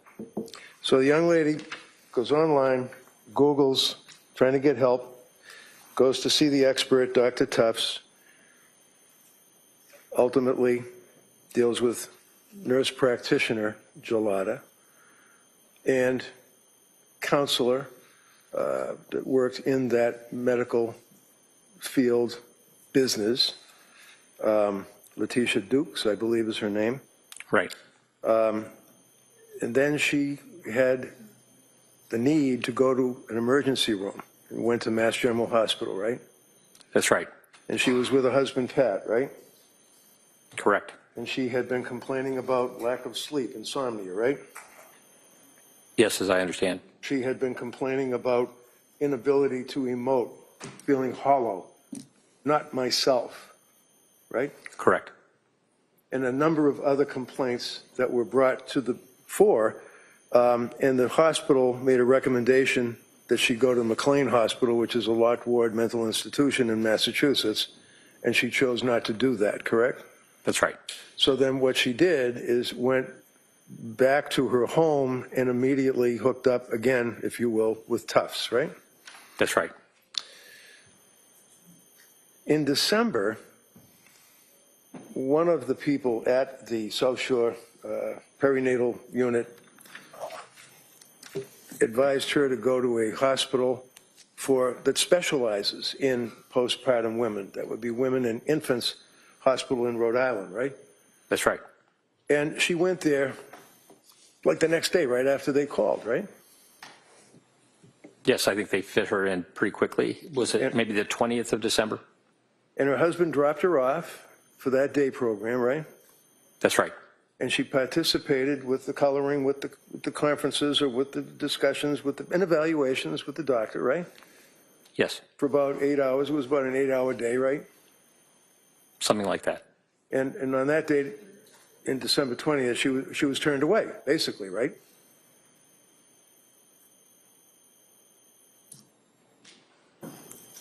I don't know that I would term it turned away. Did they help her? By Dr. Diaz's notes, but. Did they help her? Pardon me? Did they help her? They felt that another program might be more appropriate, either inpatient or partial hospitalization or outpatient, just based upon her concerns about medication. And her concerns about the symptomology of postpartum depression, right? That's why she was there. She was having depressive symptoms, yes. Right, and that's in addition to, everybody wants to say GAD, GAD, GAD, general anxiety, depression. This woman was there for treatment of postpartum depression, right? She was there for treatment of depression. was under the impression that most of the women who were in that program were much closer to had given birth to their children. And so in that respect, it was not the group that they served were much closer to that postpartum period, as I understand. You're not going to say to this jury that because Lindsay was outside of the, let's say, 4-month cutoff, that she was not a good candidate for postpartum depression treatment? Is that what you told us, Jim? No. Oh, okay. I'm sorry. I thought you said because of the time frame from giving birth to the time that she went to see them. I was just speaking about my understanding from the note from women and infants in terms of their decision-making. Okay. And women and infants basically discharged her after about 8 hours, right? Yes. And her husband was up skiing, and then she contacted him, and he had to come down and pick her up and bring her home, right? That's right. And the reason that she was discharged from Infants Hospital in Rhode Island included a statement, RO, rule out issues regarding prescription medications, correct? Yes, that's my recollection. And she indicated that she was going to go right back to TOPS, right? Yes. And she did, didn't she? Yes, as I understand. And would you agree, sir, that every time a doctor said to Lindsay to do something, whether it was to make an appointment somewhere, whether it was to take another drug, any advice, that she was on it immediately? Is that fair?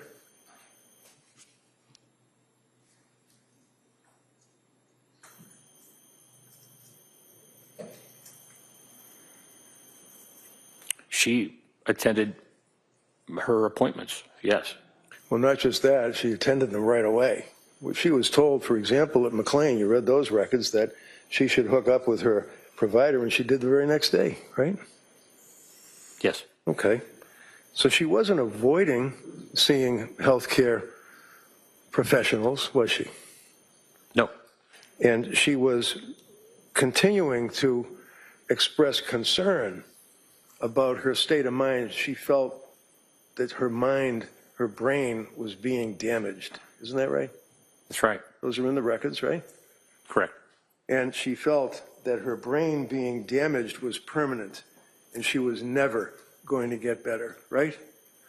Yes. She was complaining not just to her physicians, but she was complaining to people in her community that she was having intrusive thoughts, dark thoughts, suicidal thoughts, and homicidal ideation. She said that, correct? The homicidal ideation, as I understand, was just voiced to her husband and her mother. Just voiced? Is that what you just said? Just voiced? Is that like talking about the Red Sox? She's talking about homicidal ideation of her children. Sustained. Next question. I asked you about her complaints of intrusive thoughts, complaining to doctors, complaining to friends, complaining to neighbors, family about dark, intrusive thoughts of suicide and homicidal ideation. Didn't she? I just don't recall that she complained of homicidal ideation to Okay, so- healthcare providers. Finish answering. I think, Doc, you finished? Did you finish the answer? Doctor, did you finish that last answer? Sure. Okay. All right. Next question. So we'll put homicidal ideation aside for a minute. Would you agree that for that period of time, short as it may have been in her life, November into December, that she was reaching out to people that would listen to her for help? Yes. Would you agree, sir, that she would tell, for example, neighbors or friends with the Learning Sprout School, her family, her doctors, that she was having these dark, intrusive thoughts of suicide? Yes or no? Did you ask whether or not she was telling her children's teachers at Learning Sprouts? Anyone that she would come in contact with at Learning Sprouts, whether it's another mother, whether it's a friend, whether it's a teacher, whether it's an administrator, whether it's somebody that just watches the kids in the playground, did she tell anyone that she had dark, intrusive thoughts to your investigation? Those people that you named, I wasn't aware that she informed them about that. When someone says, with her history up to this point in December, that they're having dark, intrusive thoughts to a professional, in your opinion, sir, to a reasonable degree of medical certainty, does it make sense that the professional should ask the person whether or not these are voices that they're hearing in their head, or whether or not they are just thoughts that they're having?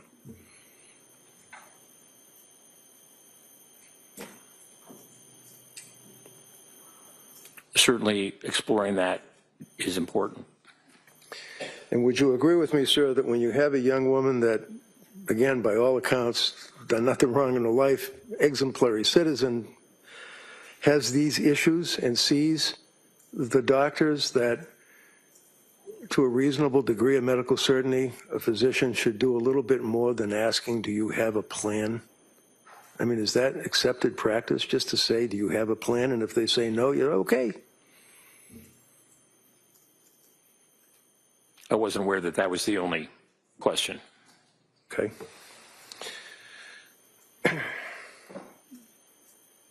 She was also told that counsel had asked you yesterday about other recommendations that were given to her by women and infants, and that you said that she did not follow through on that, but she did see Dr. Tufts pretty much the next day, right? That's my understanding, yes. Okay, and she said that she was going to go see Dr. Tufts the next day, right? Yes. And just to mention, before I forget it, the Lamictal, I think you mentioned to the jury that she had a prescription for Lamictal that she was able to fill, right? Correct. But she didn't take it, right? That's right. And then Tufts told her that she was going to, she meaning Tufts, was going to give her a script for Lamictal, and she said, no, I already have one, right? It was Nurse Gelada. Okay, sorry. She had gotten the prescription and filled it from Dr. Tufts. And Nurse Gelada, when asked about the Lamictal, was very favorable about it and said, yes, that's great. That would be great. Sir, I know. You want to tell me that it's a wonderful drug. Did she tell nurse practitioner Gelada, I already have a script, I don't need it? Yes.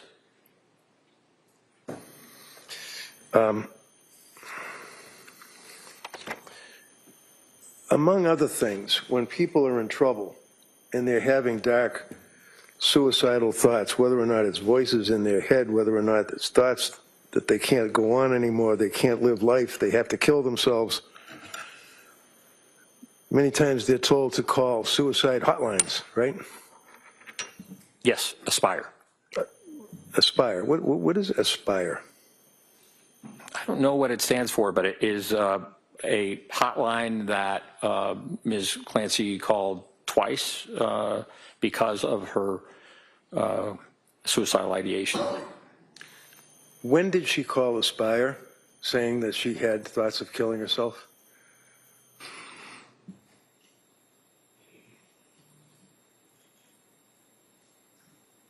I can't recall specifically. But she did call them not once but twice and told them.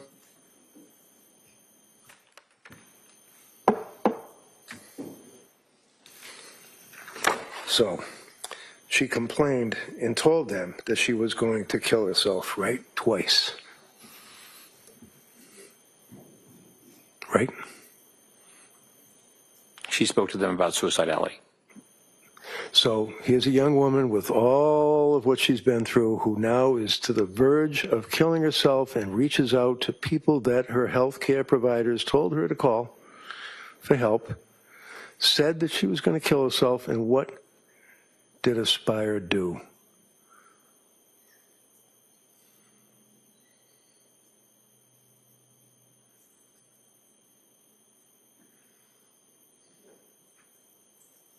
As I understand, they redirected her to her provider. They did not make a decision to hospitalize or to recommend hospitalization.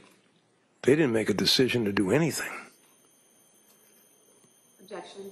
Yeah, so you could form that as a question, please. Did you read the records dealing with Aspire? Did they do anything other than tell her, no, you're not someone that we can help?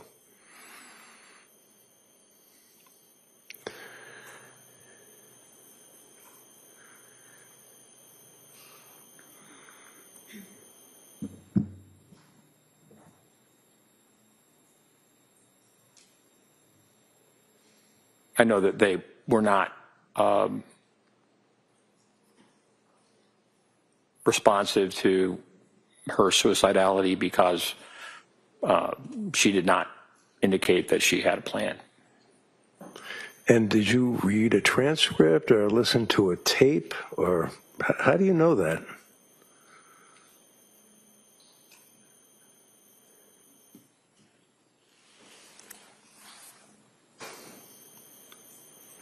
I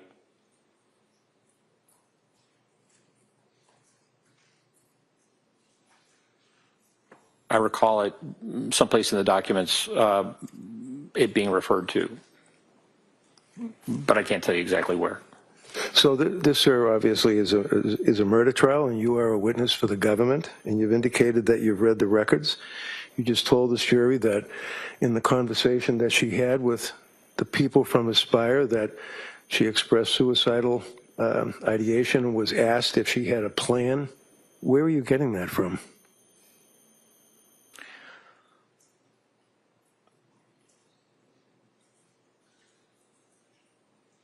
I can't tell you exactly within the records. How about the second time she called Aspire? Why would she call Aspire again if they wouldn't help her the first time? In your opinion as a psychiatrist? Looking for help? Continuing to seek help. And yet again, she didn't get any, did she? That's my understanding. To a reasonable degree of psychiatric certainty with treating the patients to the extent that you've told this jury that you have, what kind of a devastating effect would that have on a person who's ready to kill themselves that's called Aspire hotline twice and has been turned away? Objection. Overruled. It could have a very serious effect. And after being discharged from Women and Infants Hospital and reaching out to Aspire, you'd agree with me that one of the concerns that the doctor at Women's Hospital in Rhode Island had is the medication that she had been prescribed by Topsin nurse practitioner Gelada, right? Correct. And that's one of the reasons that they could not treat her. It wasn't just that, no, we don't think that you're postpartum depressed. We just think that there's a complicated overlay involving the medications that you've been prescribed, right? Yes. And these medications obviously included selective serotonin reuptake inhibitors, right? Yes. Prozac and Zoloft. Right. And one of the things that a doctor would be concerned about, especially with a woman who's had a baby and has stopped breastfeeding the baby, is the effect that that may have on the woman, physically, mentally, emotionally, when they stop breastfeeding a baby, right? Yes. And you've heard of gamma-aminobutyric acid, otherwise known as GABA. BA, right? Yes. And can you tell us, please, what that is, sir? I'm sorry. Can you tell us, please, what that is, sir? What is GABA? I believe that you're referring to Lyrica. No, I'm asking about the actual acid in the person's system, their blood, that is gamma amina BULRYC acid. It's got nothing to do with Lamictal. It's got nothing to do with Seroquel. It's got nothing to do with the drug industry. This is in the body. When a woman stops lactating, a woman stops breastfeeding. Yes. There is a physical effect on the person, the body, right? Yes. What is that effect?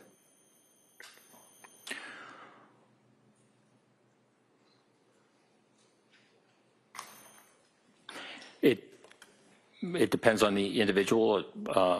There's variable responses postpartum, and as I understand, she stopped breastfeeding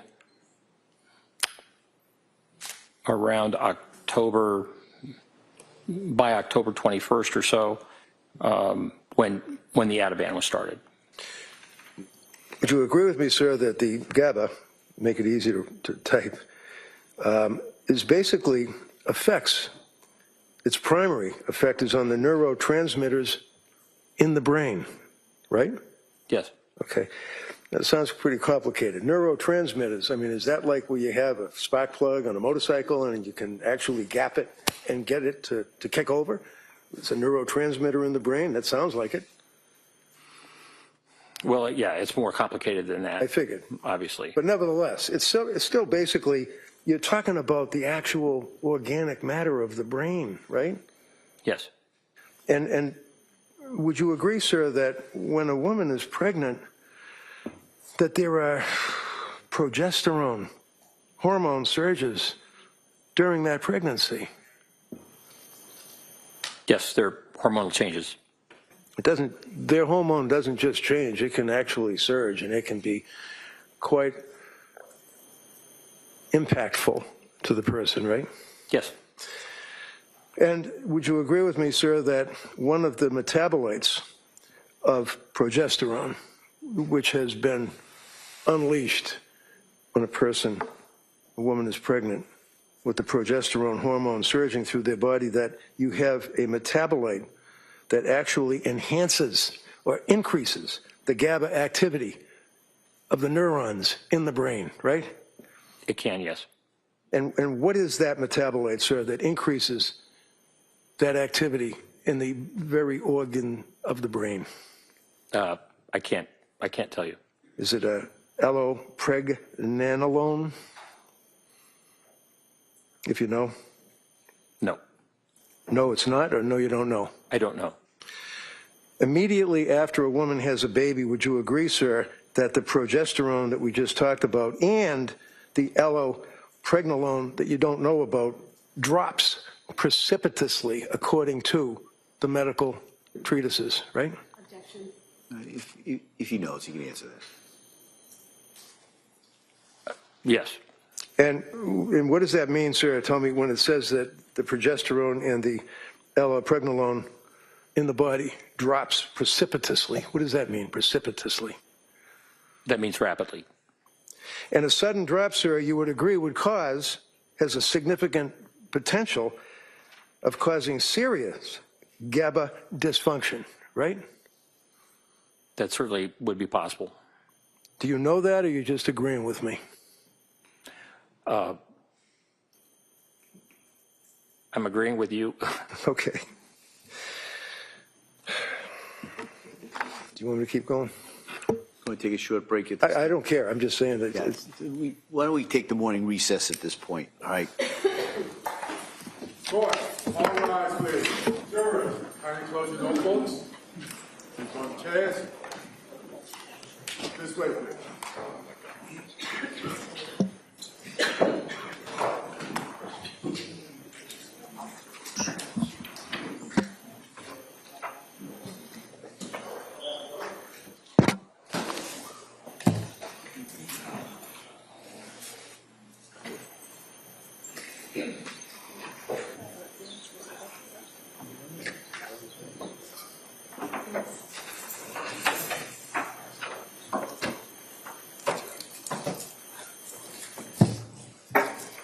chairs have exited the courtroom. All right, Counsel, can I see you at sidebar, just briefly? Doc-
This court is back in session. You may be seated.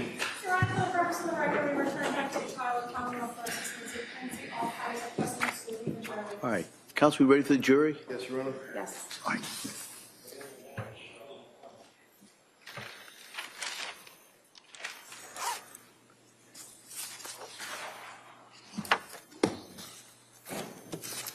Court, all rise. Jurors entering.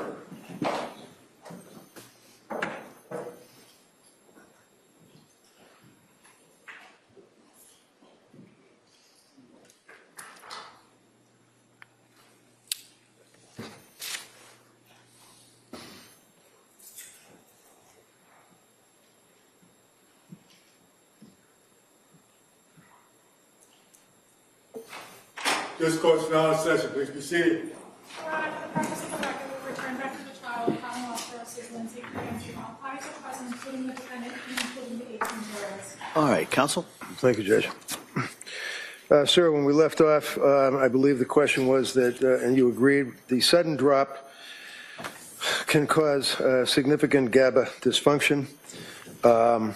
Recall that question where we broke off talking about the gamma? And you're familiar with the concept of, in that regard, talking about the gamma-aminal butyric acid and its effect on the progesterone and its effect on the brain synapses, is referred to as breaks, B-R-E-A-K-S. You've heard of that term, right? No. You aware, sir, that when you get to the point where you have that precipitous drop in the progesterone and the allopregnanolone dropping precipitously, that in fact it constitutes and causes significant neurotransmitter malfunction, referred to as broken brakes? I'm not familiar with that term. Can you tell me what a neurotransmitter in the brain is? You're asking what is a neurotransmitter? Sure. I don't know. Neurotransmitters function in the brain and have responsibility for not only aspects of mood, but also psychosis. Dopamine is a neurotransmitter that is significant in terms of psychosis. When it's too high, we need it. And the neurotransmitters function in a number of different ways, number of different pathways. When we think about psychiatry, we really think about the mesolimbic pathway and not just dopamine, but also serotonin, norepinephrine. And so depending on the disorder, there are different medications that can be helpful in treating those disorders. So really, from the standpoint of psychiatric illness and brain dysfunction, medication can be very helpful in regulating the neurotransmitters and difficulties.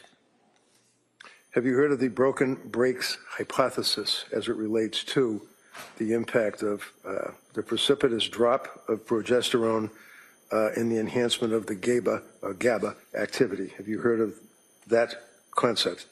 No. Would you agree, sir, that when a woman is in that position of the precipitous drop of the progesterone after ceasing the breastfeeding activity, the enhancement with the GABA... You mean prolactin? Prolactin. The enhancement of the GABA activity, that that would be a dysfunction in the brain, right? Certainly, mood symptoms can be significant. Would you agree, sir, that the dysfunction in the brain caused by those two items is consistent with intrusive and hard to control thoughts and highly impulsive, uncontrollable behavior? Would you agree with that? I would say it's possible. And that would relate to the capacity of a person to conform their conduct. If, in fact, because of the GABA and the progesterone and all that we just talked about, the intrusive, hard to control thoughts and highly impulsive, uncontrollable behavior would address itself to the issue of capacity to conform one's conduct, right? No, I mean, it depends on the timing. If you're talking Is the answer no? at 8 months, Yeah, hold on. You gotta let doctor finish. Did you finish that answer? yes. Okay, all right, go ahead, next question. So,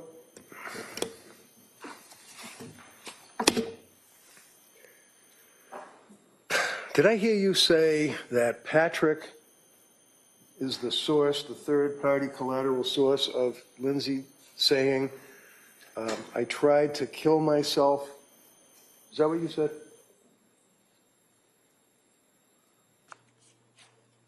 Well, let me rephrase it for you. I mean, did you tell the jury about an hour ago or so that... When her husband found her on the ground? Yeah, Yes, or something to that effect. something to that effect, okay.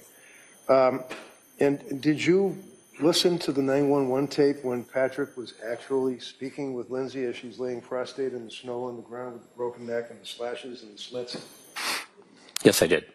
Did you hear her response to Patrick's comment, what did you do? No. Did you hear her respond to anything other than what would be described as guttural grunts? Not on that call. So when this conversation occurred, and this is the conversation that you're talking about, where she said, I tried to kill myself, kids are in the basement, he then goes into the house, right? Correct. All right. So now we have the EMTs and people are helping her out. You've seen the medical records. You know what the injuries were. You know the damage to her throat. You know the damage to her thyroid, right? Yes. And is it your testimony to a reasonable degree of doctor certainty that a person with those injuries, with the prescription drugs that were crushed up, that she consumed, with a broken neck, would be able to have a conversation? Based on the witness testimony from her husband, yes. Okay. So let's put the witness testimony from Patrick aside for a minute. And you listen to the 911 call. Are you telling this jury that she had a conversation that you could discern what she was saying? Not on the 911 call. No.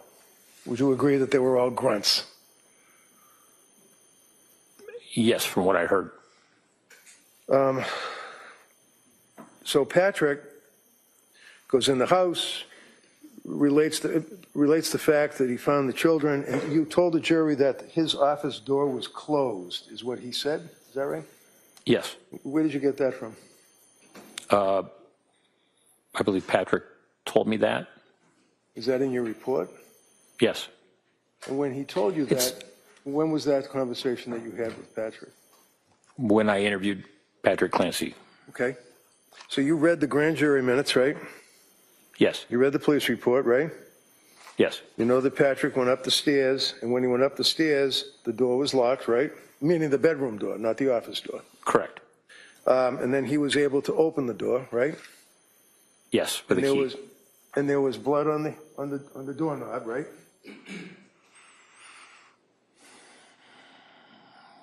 There was blood in the room on the Describe the room on the floor. Certainly, you already talked. We'll talk about that. But there's blood on the doorknob, right? Was there blood on the doorknob? If you know, I don't recall. do you recall there being blood drops in the area of the door itself, like where you have the threshold? But what appeared to be blood, because nobody tested it, we don't know what it is, but it appeared to be blood. I don't recall the specific. I know that there was blood that was observed. Okay. And you would agree that there was a lot of blood, drops, drips on the mirror, drops on the floor, drops on the nightstand, right? That's my recollection. And you looked at the photographs in your investigation and looked at the testimony, third-party collaterals, as you testified yesterday, right? Yes. And you told the jurors that one of the things that was of interest to you is the fact that there was a glass or a wine mug or something that had crushed narcotics or I think he used the word antipsychotic drugs crushed up inside that cup. Do you remember that? Yes. Okay. Wine tumbler. Thank you. How do you know they were antipsychotic drugs? I don't recall saying that they were antipsychotic drugs. Oh, did you say they were drugs? I thought I said medications. Medications. All right, so drugs, medications, and they were crushed up? There was evidence of powder on the tumbler that Patrick told me about, and I went back and looked more closely at the photographs and saw that. Did you look more closely at the NMS laboratory or the state police crime laboratory or any testing that was done on the powder? Yes. And was there a report that said that indeed it was crushed up medication? They wouldn't. I mean, there is. They didn't indicate whether or not they were pills or. Did they ever? I'm not asking about pills or powder. Did they ever test the residue? Not that I'm aware of. So how do we know that that's even drugs or medications or whatever word you want to use?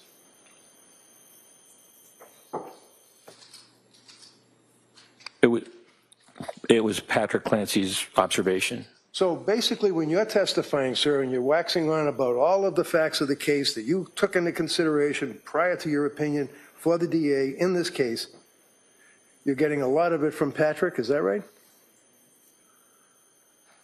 That aspect he brought up to me, yes. Okay. So the crushing of the pills, was there a pill crusher found in the bedroom? Not that I'm aware of. Was there any residue found anywhere in the bedroom? Not that I'm aware of. So if someone's in a psychotic state and they're going to kill themselves and they're taking the pills, yesterday you said the fistful of pills, and then the DA said, after a painful questioning, that they were crushed, and you agreed that they were crushed, wouldn't there be a residue? A residue? Yeah, you know what a residue is, right? Yes. Was there a residue on the table, on the nightstand, anywhere? Not that I saw. So there's no pill crusher, right? Not that I saw. There's no investigation by the police to determine what was in that powder, right? Not that I'm aware of. There's no indication that there's any residue on or in the actual nightstand next to the bed, right? Not that I'm aware of. Does it seem appropriate, sir, that a person would be in a psychotic state after slashing their wrist and slicing their throat and ready to propel themselves out a window would neatly put the bottles into the drawer of the nightstand? Or would they just scatter them around the bedroom floor, not caring? I'm not aware of the exact sequence of the events in terms Well, if of. I tell you, sir, that a couple of days after this incident, I went into the home with Patrick, and I was able to locate in the bedroom, right next to the bed, with all the blood all over the place, this drawer, and inside this drawer would be a lot of medication bottles. Does that refresh your memory on your investigation as to what happened to the bottles? They're all empty. Yes. Okay, so how'd they get in the drawer? How did they get in the drawer? I don't know. You can fingerprint them, right? Did anybody do any testing at all in this investigation? If you know, you told the jury yesterday you read all the stuff, grand jury minutes, police reports, lots of witnesses. Yeah, I did not read that.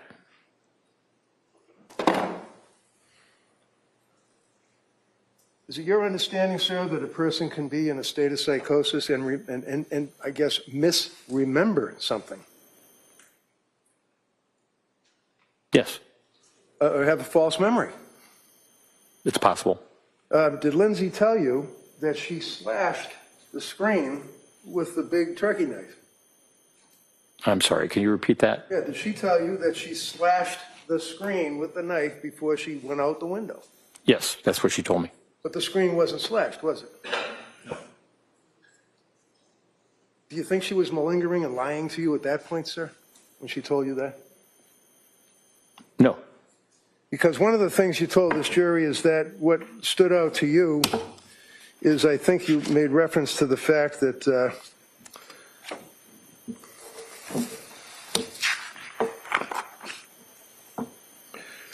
Lindsay betrayed her family by misleading her family. Remember saying that to this jury yesterday, sir? Portrayed? Betrayed is what you said. No, I said portrayed. So Lindsay portrayed and misled her family, is what you said to the jury? Yes. How she mislead her family?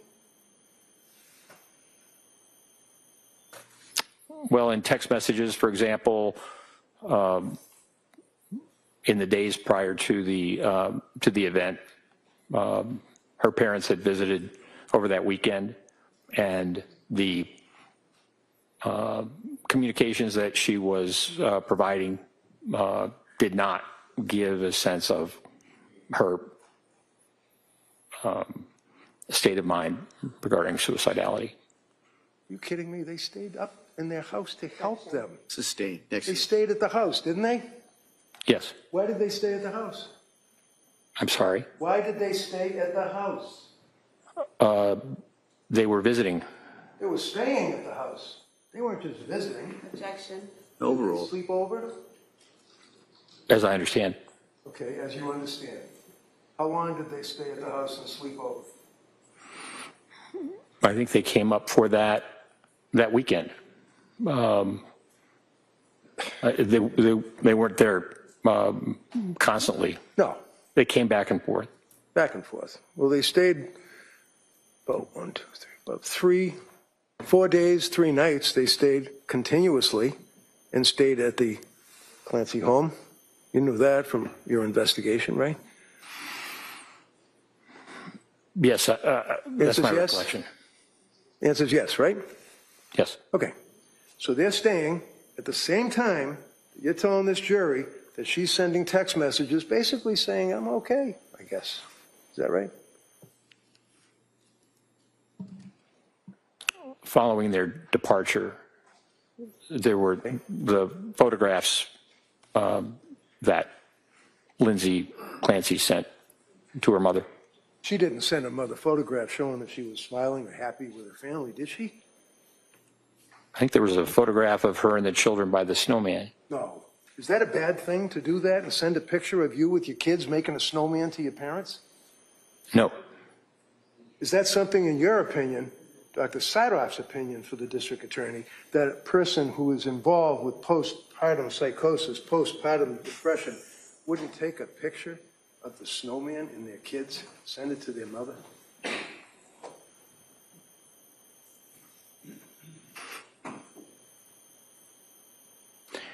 Given the prior text that you showed to her mother in terms of being in terrible distress, that she was able to do that, that was not what happened when she sent the picture with her children and the snowman, and so did not raise concerns from the mother, as I understand.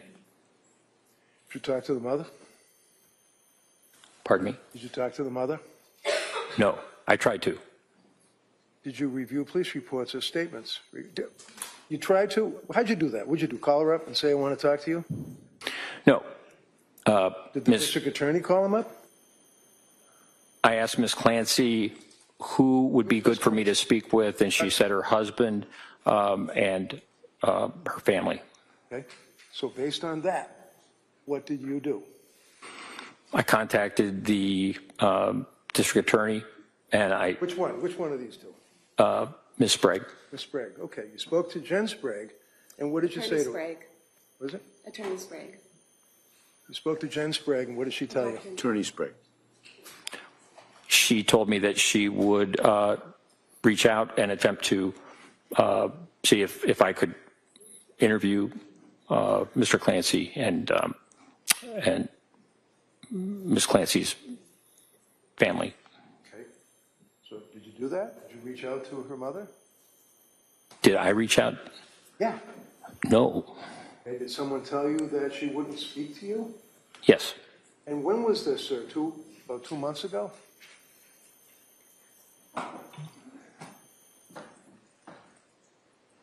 It would have been probably June 5th. This is August, right? Pardon This me. is August. We're in August right now, right? Yes, You called to speak to the mother in June, right? Yes? Come on. yes. Okay. And when you called the mother, did she say, I did not call the mother. Okay, so the I did answer not is you call did the not mother. call the mother. Who told you that you couldn't talk to the mother? Ms. Sprague. Attorney Sprague, please. Right. Attorney Sprague. Now, when Attorney Sprague called you and said you cannot talk to the mother, did it ever occur to you to reach out to me? You're being objective and all. No. Did you know, sir, that Lindsay had signed repeatedly every and any HIPAA form that was needed by the DA or other cops to get access to every single medical record that she had? Probably going back to when she was in grammar school. Did you know that?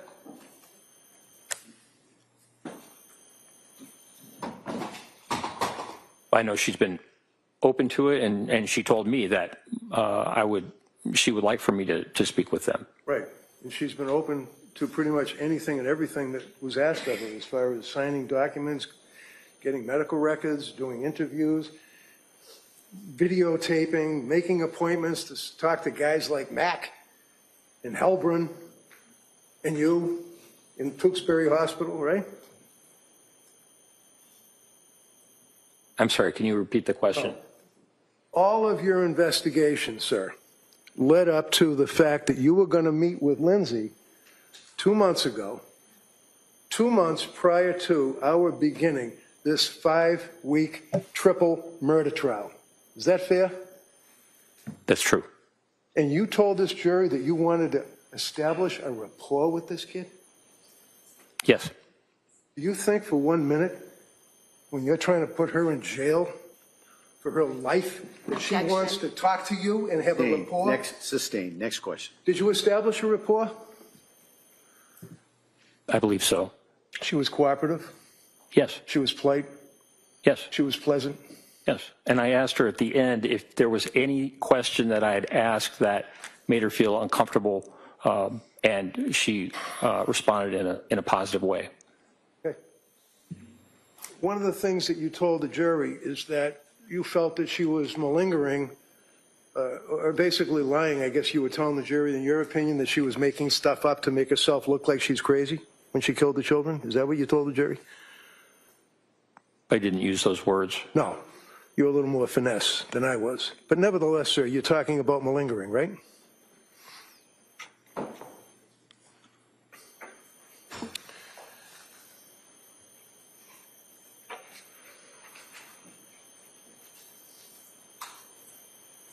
Yes, the statements about the auditory Answer is hallucination. yes. Excuse me. Yes. The answer is yes. You were talking about malingering is my question. Yes or no, right? That's all. Yes. Okay.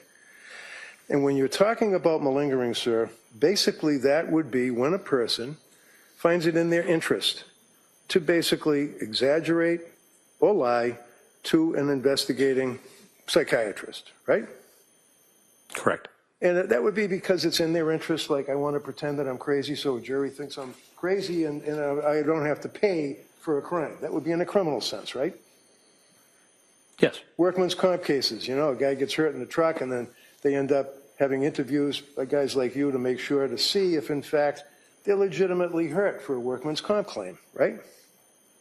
Yes. Or a civil case, like an auto accident, right? Yes. And there are tests that can be administered to people to see, from a psychiatrist standpoint, whether or not there is objective indicia of the fact that the person is indeed malingering. Yes. And what are those tests? Well, I'm not a neuropsychologist, but there's a test called the SIRS, also the TOMS test of memory.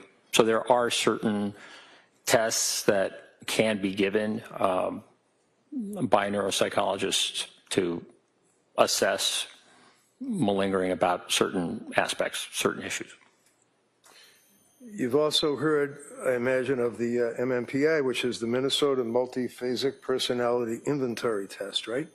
Yes. And that's one that has different scales that you can examine to determine if somebody is lying or malingering or exaggerating or anything like that, right? Correct. And you know that Dr. Helbrun administered that very test to Lindsay about, I don't know, 2 months before you got there, right? Yes. Which would be about 4 months from now, where we stand now, right? Something like that. And would you agree, sir, that even though it would have been perhaps better to actually meet with Lindsay within the first 6 months after the incident, or a year even, or maybe even 2 years, but nevertheless, it still has reliability and validity, does it not, when it's administered to her? The MMPI does, yes. Okay. And you know, sir, that she, in fact, had no impact on the scales at all, with the exception of likelihood of suicide.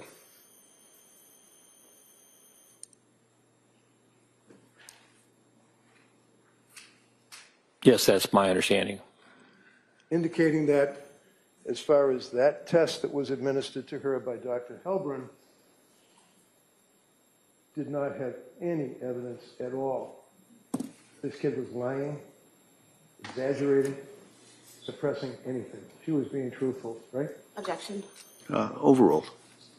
About the questions that were on the MMPI, yes. And those questions, sir, pertain to personality traits, they pertain to her recollection, they pertain to all of the investigation that Helbrun was conducting, right?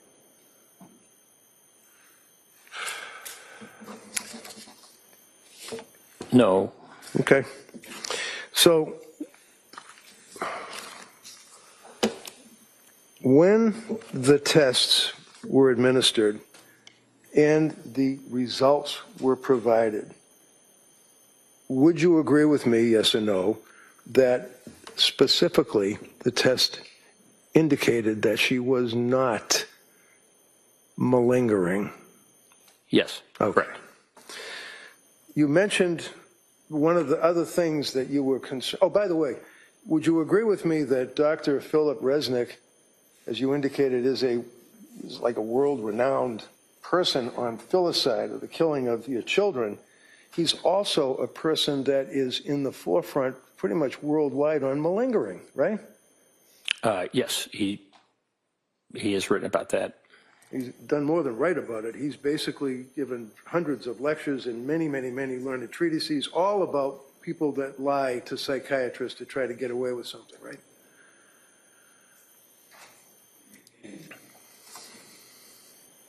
Right? Yes. Okay.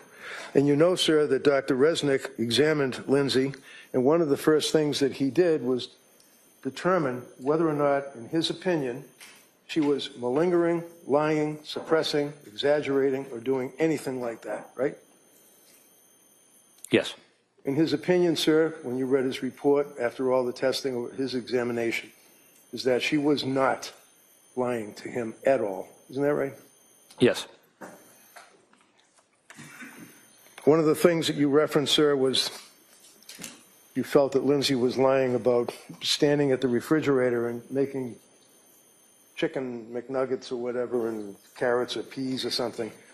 And you felt that that wasn't right because the child had already had a bowl and was eating, I think you told the jury, chicken nuggets and vegetables or something like that, right? Green beans.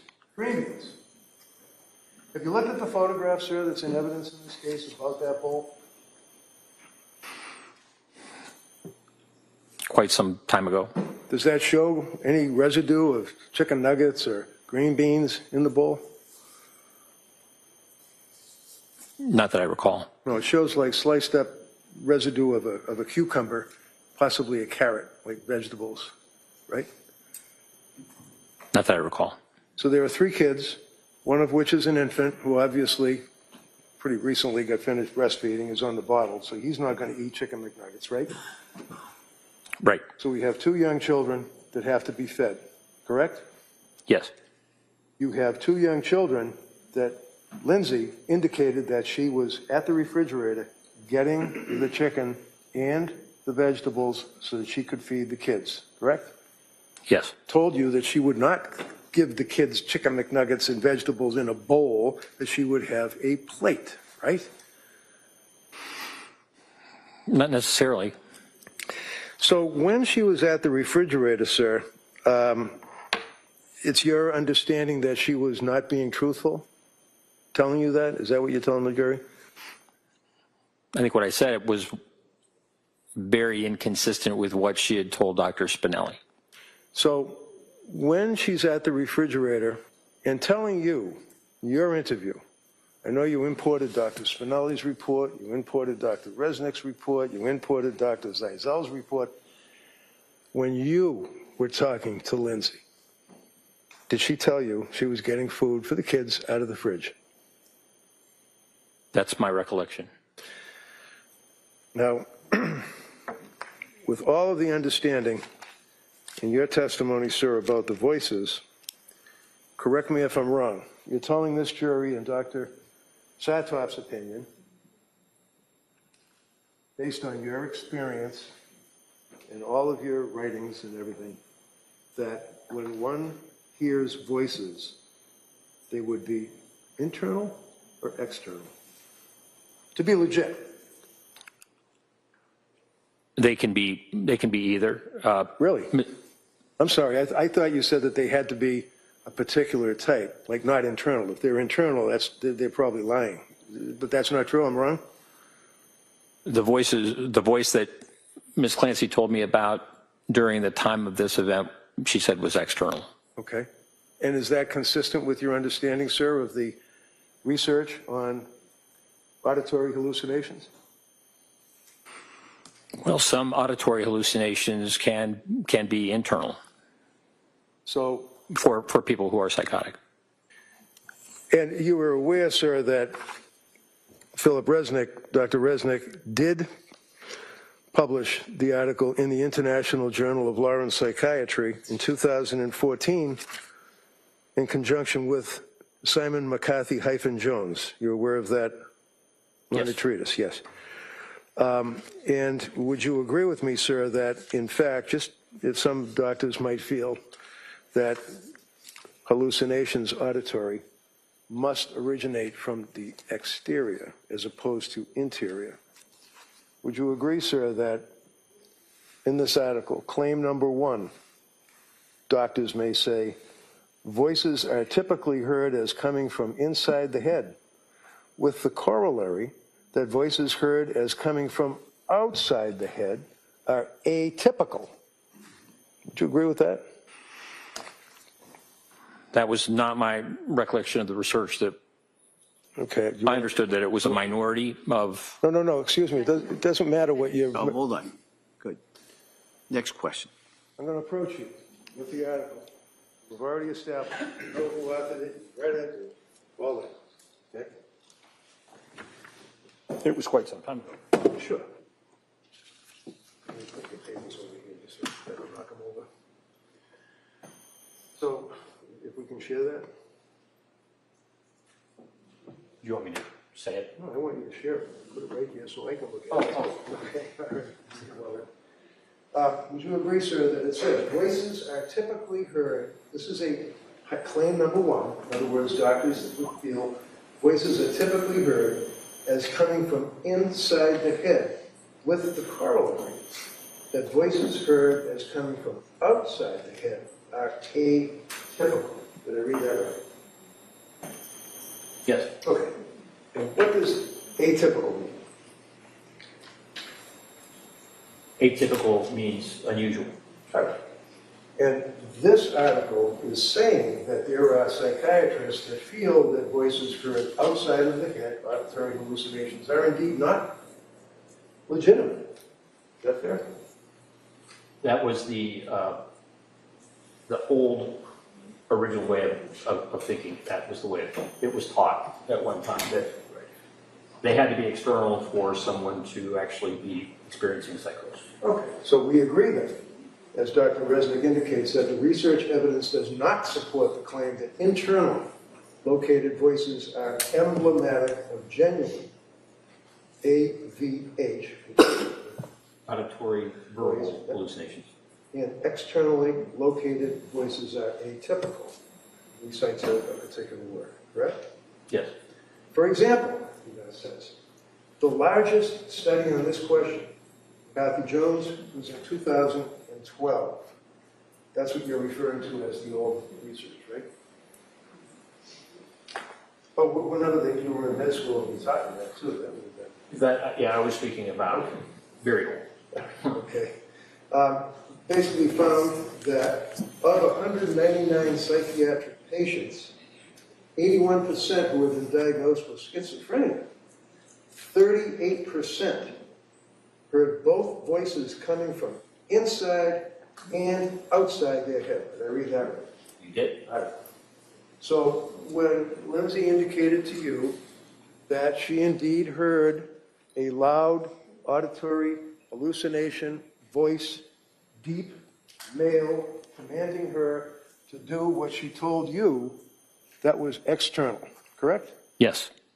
And you don't have any issues with that. In other words, that is very likely could be legitimate. Yes. Okay.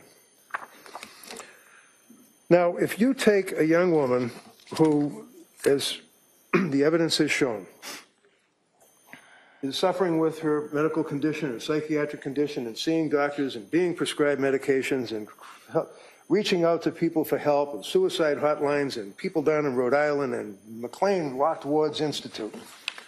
If I hold an opening statement, sir, would you agree that in her efforts to maintain control, she, meaning Lindsay, withheld... Form of the question? Yeah, if we could approach. Sure.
Would you agree, sir, based on your investigation, police reports, statements of witnesses, grand jury, photographs, videos, interviews of Lindsay, review of witness statements, all of that you told us yesterday that you reviewed, that in fact on January 24th of 2023, Lindsay made a calculated decision. She was a woman who no longer liked the life she thought she wanted. It was getting harder and harder for her to control, and when she saw the opportunity to escape, she made the selfish choice to take it, and to take Cora, Dawson, and Callan first, before attempting to take her own life. Continuing on, sir, she chose to manipulate her providers, seek out a quick and easy fix when she was feeling depressed and anxious, and when she didn't get what she expected, she chose the alternate route. She would seek a different doctor. She would change medications after days. She disengaged from treatment that she didn't like the plan, and after only 4 months in treatment, she made a choice, a deliberate and intentional decision that she did not want to try anymore. And because no one could take care of her kids the way she wanted them to, she had to take them with her too. Would you agree that the evidence, in your opinion, supports that contention, sir? Well, there's a lot in that. Yeah, it is. Do you agree that it would support your contention, sir, or it would not? I think that statement that you read really minimizes what she was going through. Okay. All right, thank you. Attorney Sprague? Thank you, Your Honor.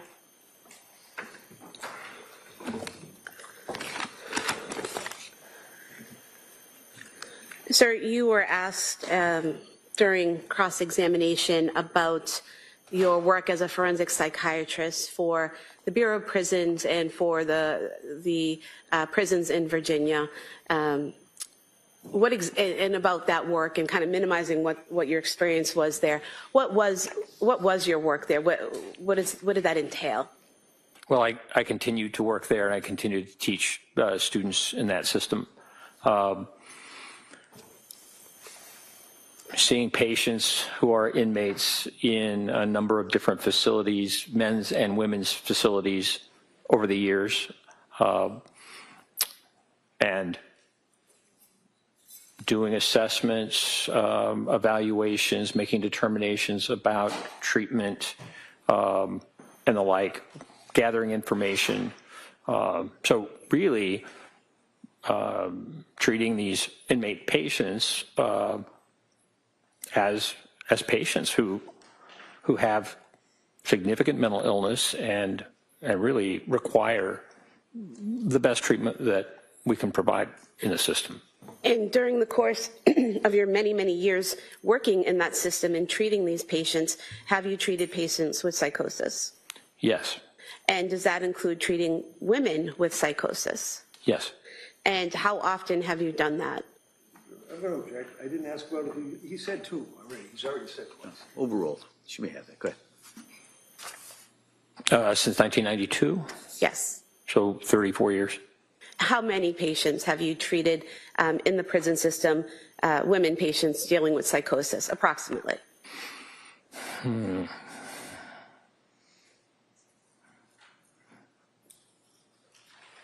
Several hundred.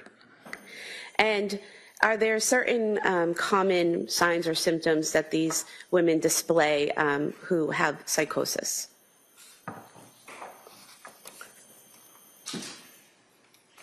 Yes.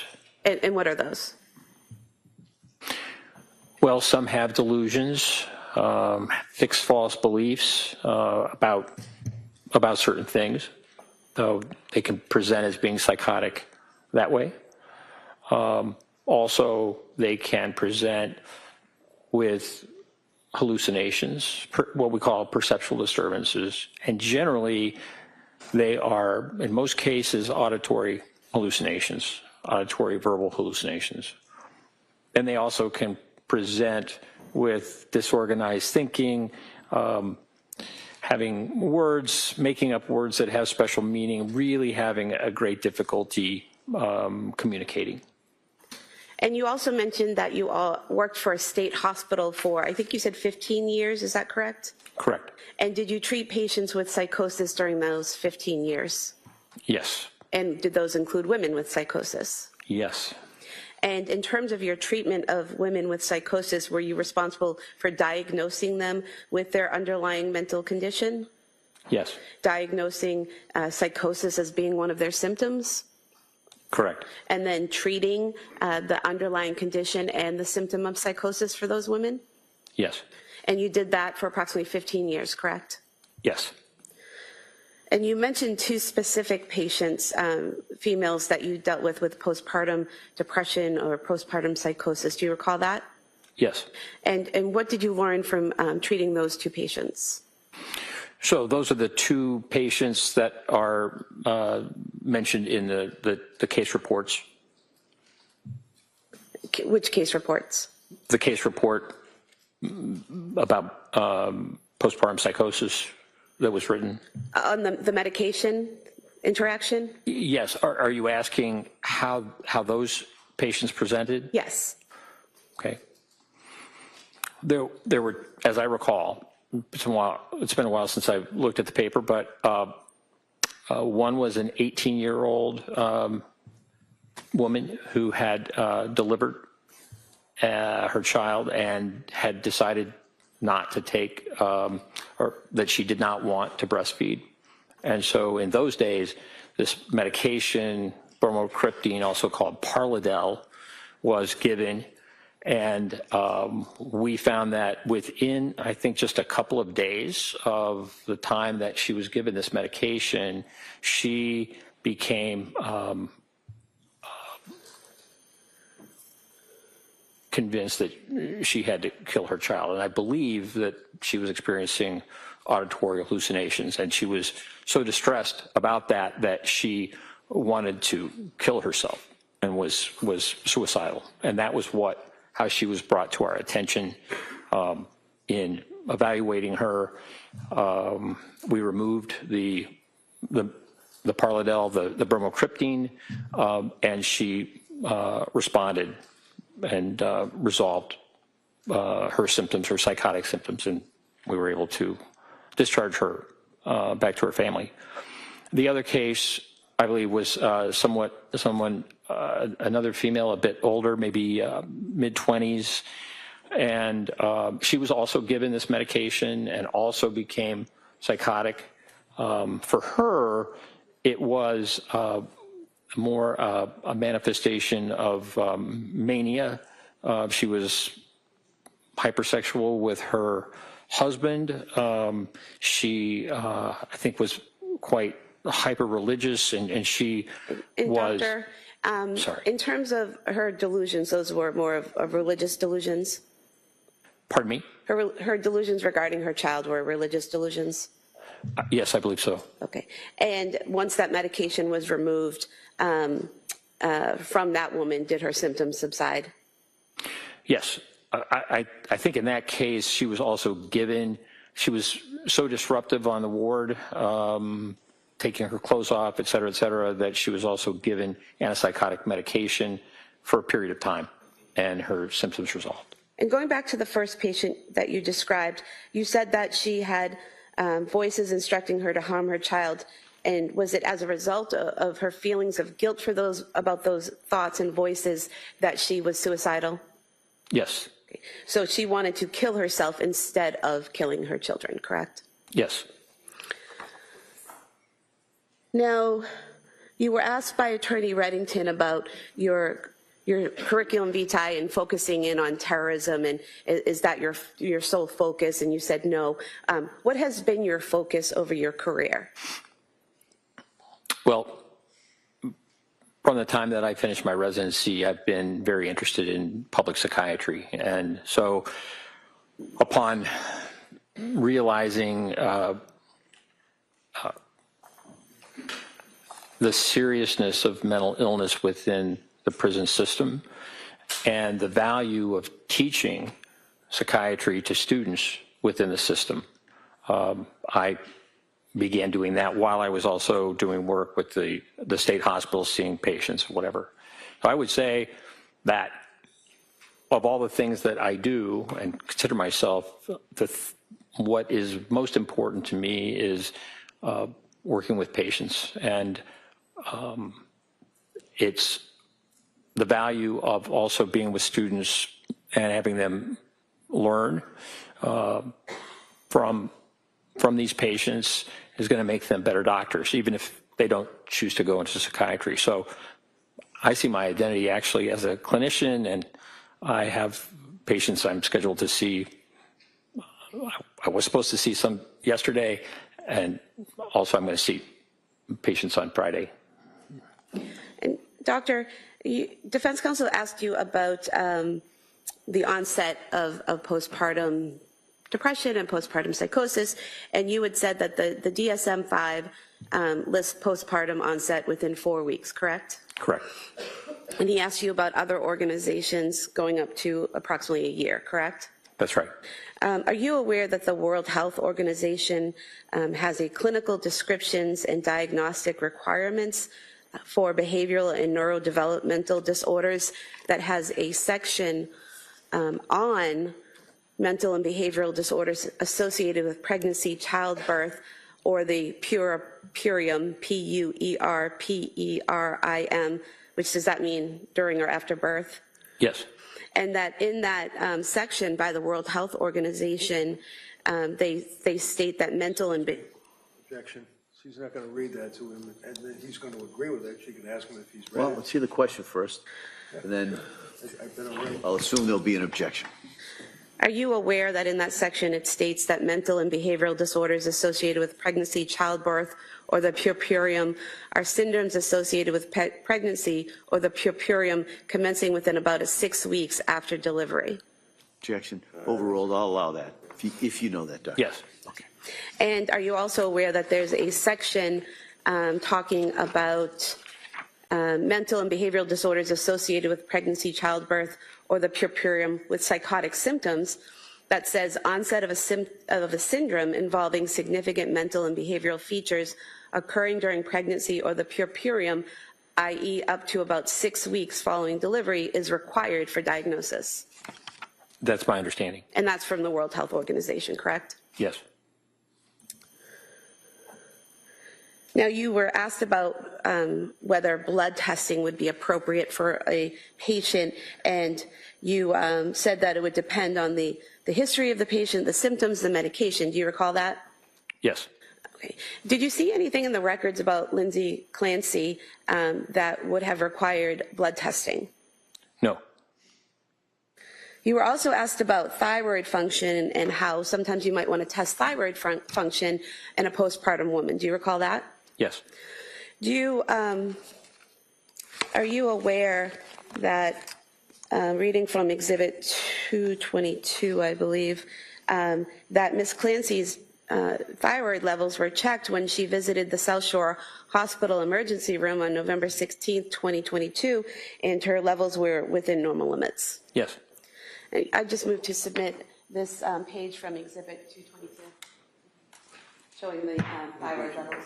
All right, so that's in. It's just a follow-up of a sheet that's in. I'll allow that. And doctor, just for the jury to know, in that page that's just been marked in as exhibit, the thyroid levels would be marked by TSH, correct? Correct.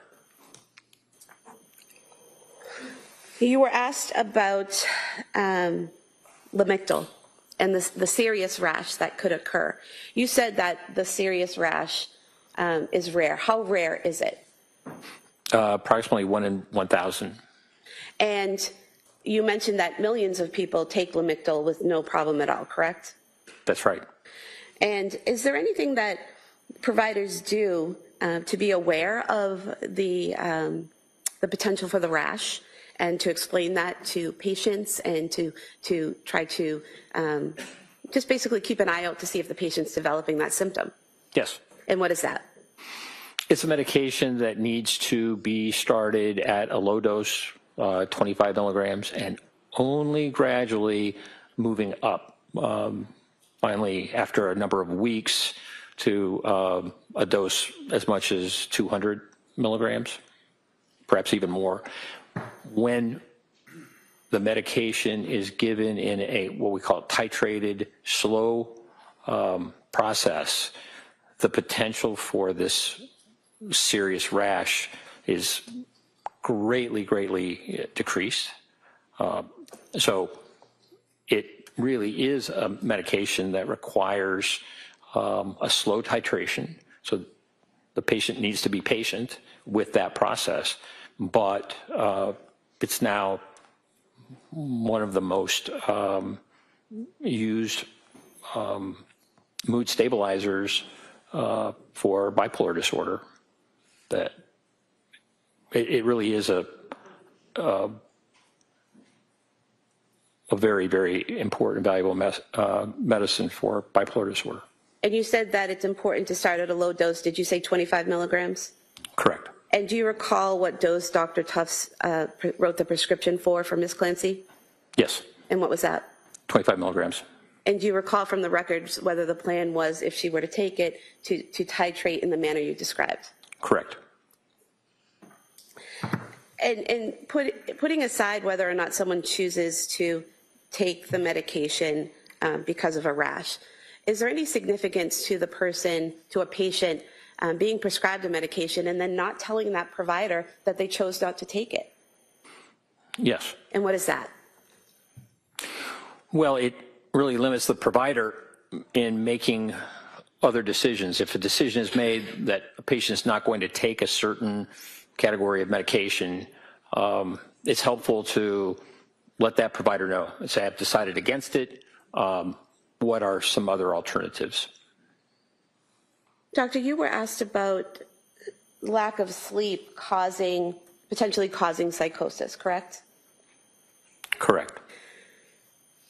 And sleep was definitely an issue for Ms. Clancy in the fall leading into December of 2022, correct? Yes. And looking back to the McLean records, would it be accurate to state that her sleep got progressively better while at McLean? Yes. And then directing your memory to the text messages that Ms. Clancy had with her mother from January 7th through January 22nd of 2023, would it be accurate to state that she told her mother she was sleeping better during that time? Yes. Defense counsel asked you if by all the evidence and witnesses that the defendant was a happy wife, mother, daughter, all of that, and you said no. What were you referring to when you said no? Well, I was thinking about the paper that she filled out on September 12th of 2022, in which she expressed some of the concerns that she had, significant anxiety, but also, as I recall, insomnia was a concern of hers. And it was followed up with Jennifer McAllister, who worked with Dr. Tufts. And I think in Ms. McAllister's note, Ms. Clancy mentioned that she had waning confidence in being able to take care of her children as they were growing up. And that, I think in a note of Dr. Tufts noted that she said that she found that Callan needed more attention, and that as the kids were growing older, that she was finding them more challenging. Did she give any information did Ms. Clancy give any information about why it was more challenging as the kids got older? I'm going to object. This is pretty far afield. Yeah, sustained. It goes beyond cross.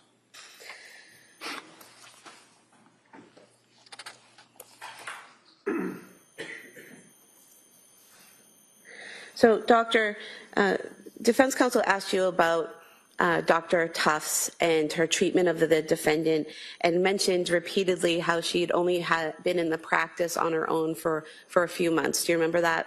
Yes. In reviewing Dr. Tufts' treatment of the defendant and the medications she prescribed and the methods she used in prescribing those medications, did you have any issues or concerns about the approach she took or what she prescribed? No. And what were your thoughts about her approach to treating this defendant?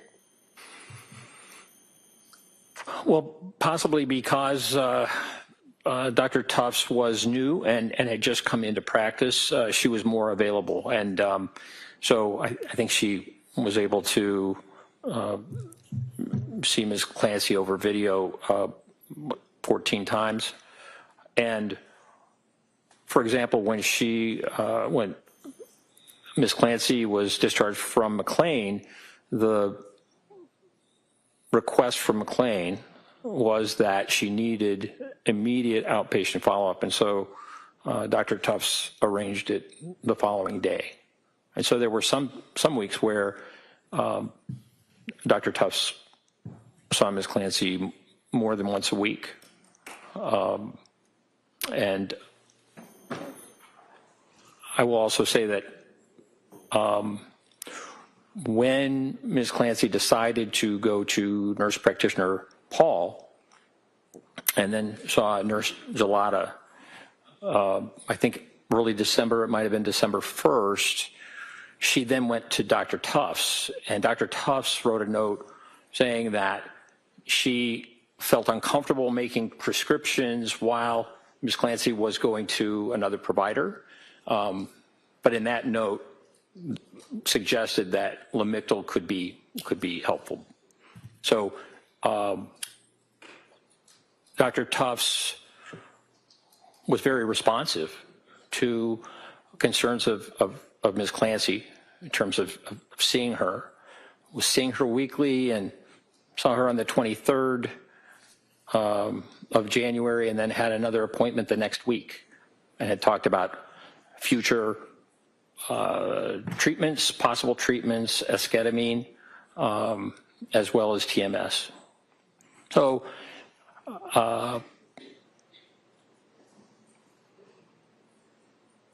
perhaps the fact that she had just left her residency meant that she could be more responsive to seeing patients quickly, and she did that.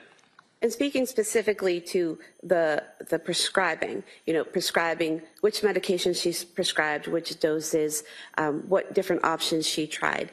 Did you have an opinion based on your training and experience of Dr. Tuft's method with prescriptions? Yes. And what was that? I felt that the prescribing was very reasonable. How so? Well, back in 2013, 2014, Ms. Clancy had taken Prozac and SSRI, and it was helpful. She also took Wellbutrin and propranolol. After Dawson was born, Ms. Clancy had some significant anxiety and actually went to a doctor and was prescribed Zoloft. So this would have been in 2019.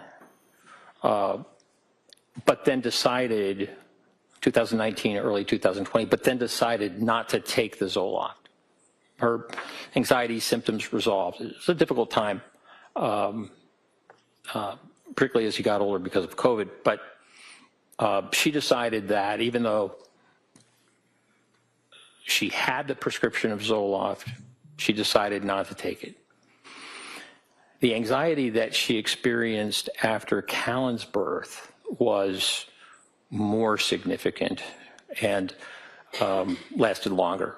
And so she went to Dr. Tufts, who got a history of Ms. Clancy having taken the Prozac and done well on it, having seriously considered Zoloft to the extent that she got a prescription for it, decided not to take it. That Zoloft at 25 milligrams, which is the lowest dose, starting that, would be a reasonable choice, really perhaps the most reasonable choice of an antidepressant given Ms. Clancy's history up to that point.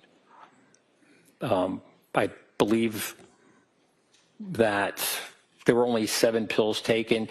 Ms. Clancy was directed to take 25 milligrams for a week and then increased to 50 milligrams, two tablets, but had, I think maybe after 5 days, taken that increase and increased from 25 to 50 milligrams, and then had the adverse reaction of insomnia, very significant insomnia. And in terms of after seeing the effects from the Zoloft and stopping that prescription, the various prescriptions that Dr. Tufts tried with the defendant, did you have an opinion based on your training experience about whether that trial and error process and what she prescribed and what she tried with the defendant, whether that was reasonable? Objection. Overruled. Yes. And was it reasonable? Was it reasonable? Yes. Yes. And how so? Well, Ms. Clancy, after having the insomnia, was very upset and concerned, as anyone would be. I think that was around October 21st. And so Dr. Tufts assessed her and told her to stop the Zoloft and started her on Ativan, I understand, and Benadryl. And that medication was helpful for a while. But Ms. Clancy was concerned about Ativan, benzodiazepines being addictive, and concerned about getting hooked on these types of medications. And that is a concern over the long term. And so part of the process was to see if she could be treated effectively by decreasing the benzodiazepines or maybe giving her a longer acting benzodiazepine. The medication buspirone, was prescribed by Dr. Tufts, but Ms. Clancy, in a note. Excuse me, doctor, I apologize. Can I have a standing objection to the rambling answers? This is redirect. I object. All right. We can see counsel. I just want to put something on the record. Counsel.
And so, doctor, if you could continue your answer. Well, just for a second, I just want to, so members of the jury, we're going to go a little past the 1 o'clock, the usual time of the break here for certain scheduling reasons, okay?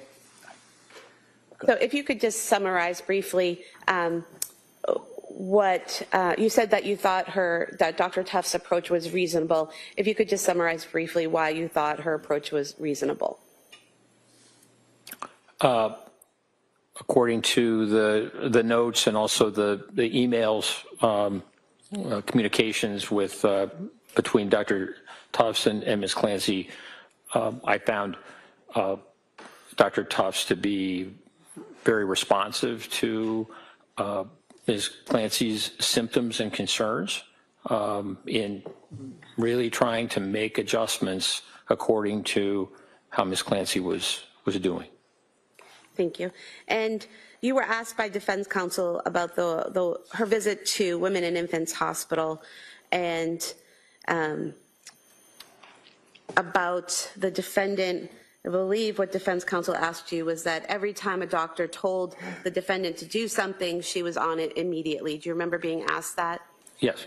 And do you recall that in the Women and Infants records that they offered her 3 programs, an inpatient hospitalization, a partial hospitalization program, and an outpatient program, and the defendant said that she would talk to her provider for guidance about those programs?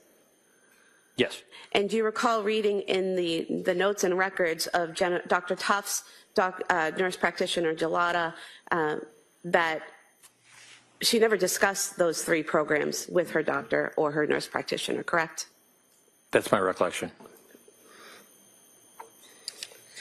Now, in terms of the calls to Aspire, to the hotline for the suicide hotline, you were asked about where in the records you saw that, and I would just like to approach, also from Exhibit 222, the note from December 8th, 2022 of Letitia Dukes. And if you could just review this note here and then look up when you're finished.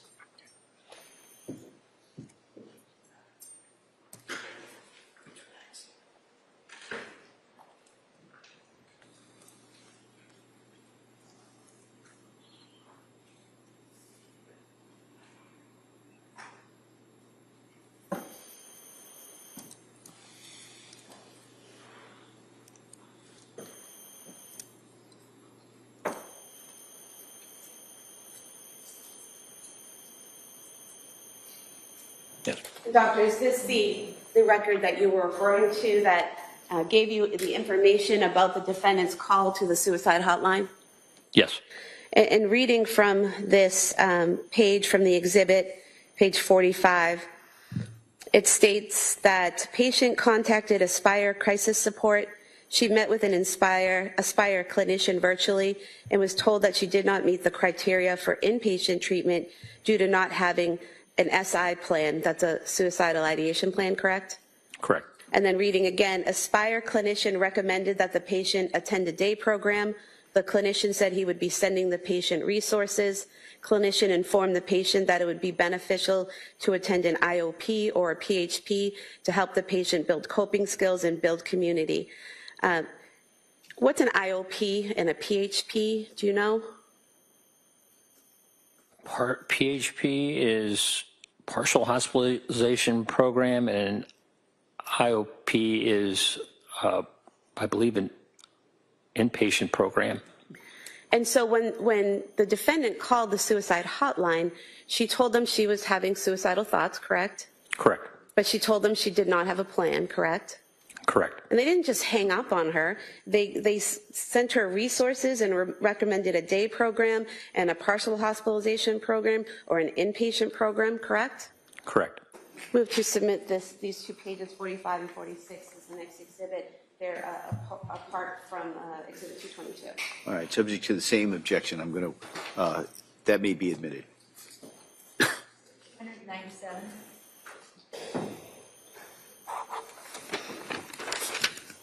You were asked a lot of questions about hormone changes after pregnancy and if that can affect, and stopping breastfeeding, and if that could affect someone's mental health. Do you remember that? Yes. And you said something about the timing matters. Why does the timing matter? Well, after lactation and a postpartum period, and it may be the decision for a woman to stop lactation can occur at various times, not just during a circumscribed 1 month period. But stopping lactation causes a decrease in prolactin levels and an increase in estrogen and progesterone. And it really depends on when someone decides to stop breastfeeding. Those significant hormonal changes that are tied to breastfeeding or lactation. And so that's why timing, and the time is important to see at what point did breastfeeding stop, and at what point are we seeing symptoms. And doctor, with the defendant, the breastfeeding stopped sometime in October, is that correct? Yes. And then looking ahead to January 24th, 2023, would you still be expecting to see hormonal problems from stopping breastfeeding in October in January, that many months later? No. Now, you were asked about the statements Patrick made regarding his interaction with the defendant when he found her outside in the snow. And is it correct that he told you he found her and said, "What did you do?" And she said, "I tried to kill myself"? Yes. And did he then say, "Where are the kids?" And she said, "They are in the basement"? Yes. Did he then tell you that he then called 911?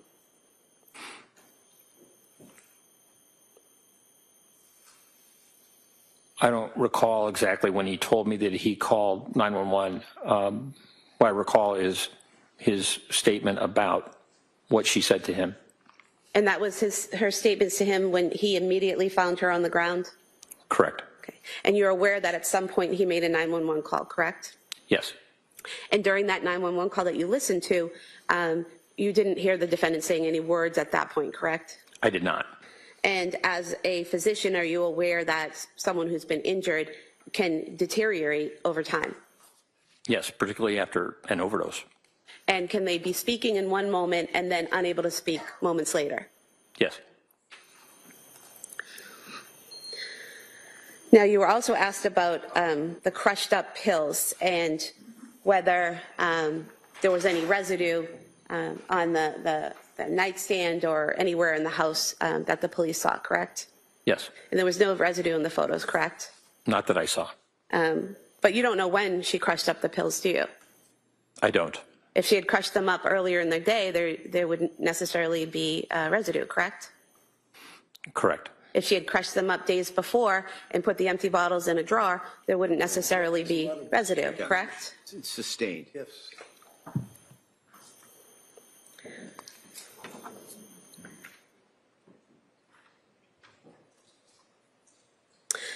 There were many texts between the defendant and her mother in January, correct? Yes. And from January 7th until January 22nd, when Ms. Clancy's mother and father visited her at her home, the text messages clearly indicated that they were in two separate locations, correct? Yes. And in those text messages, the defendant repeatedly told her mother that she was doing a little bit better, sleeping's a little bit better, correct? Yes.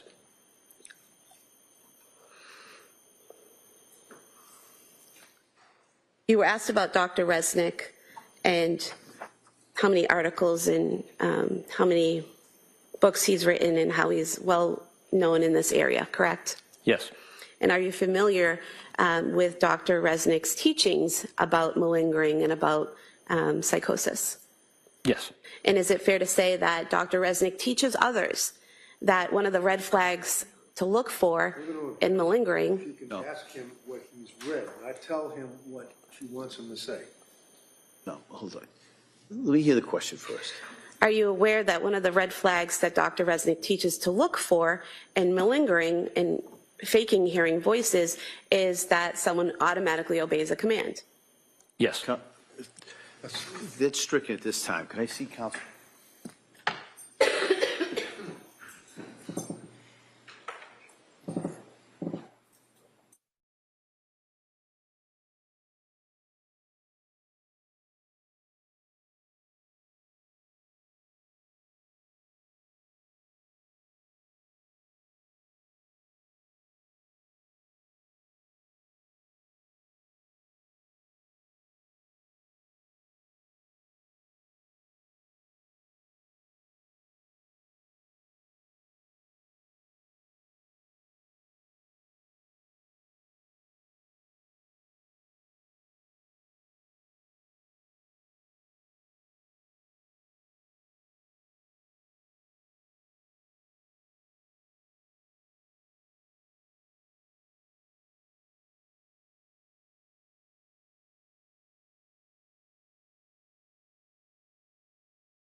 Members of the jury, that last answer, I think, as I said, was stricken. Okay? Yeah, Kamal? Thank you, Your Honor. Now, you were asked about trying to do collateral interviews with the defendant's family, correct? Yes. And you had requested of our office to make arrangements to interview the defendant's parents and her sister, correct? Yes. Were you aware that an email was sent to, were you aware that a phone message was left for Paula Musgrove asking if she and her husband would be willing to meet with you on June 11th, 2026, and that they did not return the call? That's my understanding. And are you aware that an email was sent to Allison Ozga, the defendant's sister, requesting that she meet with you, and her response to that email was, I am awaiting a response from Kevin advising me on participating in Dr. Saftoff's assessment. I will respond once I speak to him. Were you aware of that? That was my understanding. And were you aware that she did not respond after that? Correct. I have nothing further. Thank you.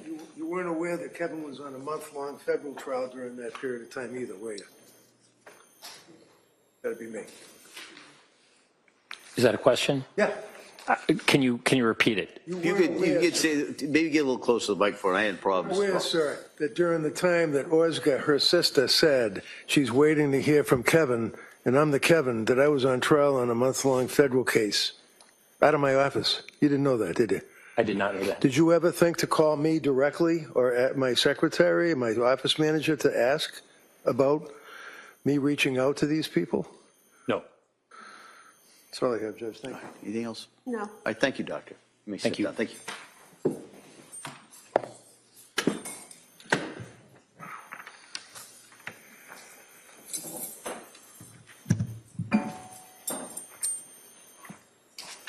All right, Attorney Sprague?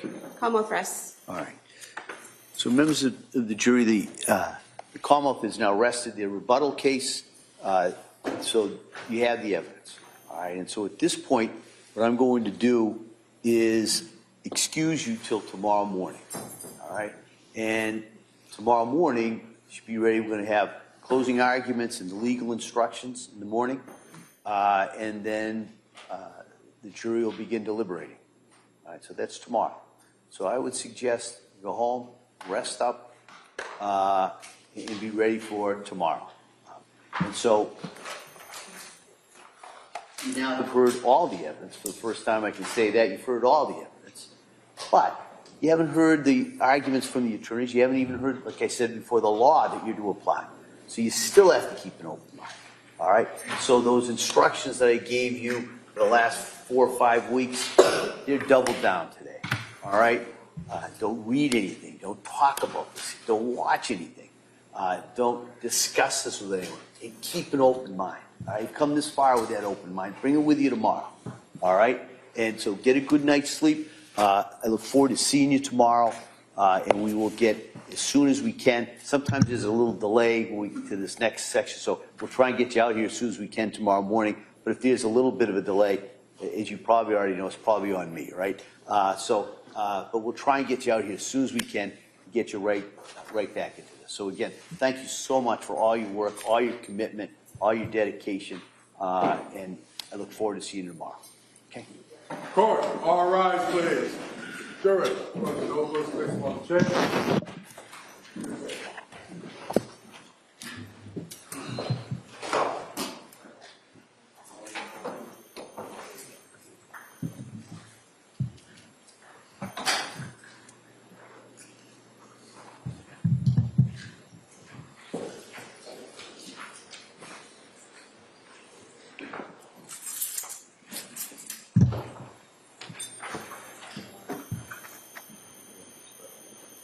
Jurors have exited the floor of this closed session. All right. What I thought we'd do is maybe I'll hear from the defendant in regards to any motions at this point. Then we take a break, probably till about 2:30. Come back to the charge conference.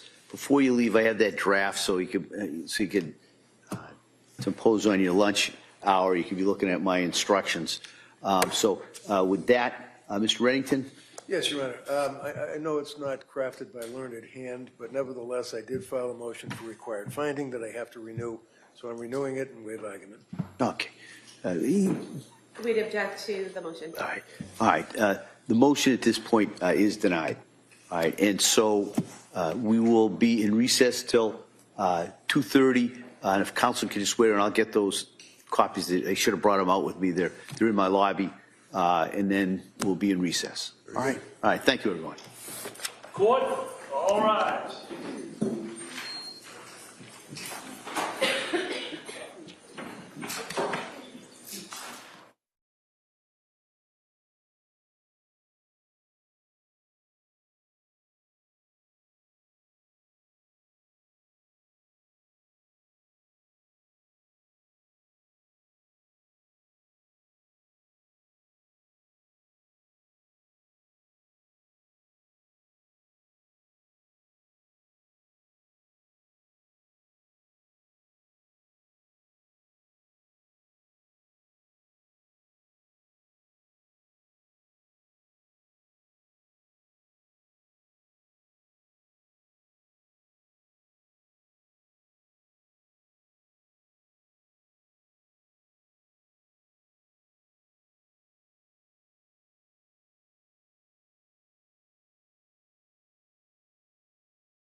return back to the trial of Commonwealth versus Lindsay Clancy. All parties are present excluding the 18 jurors.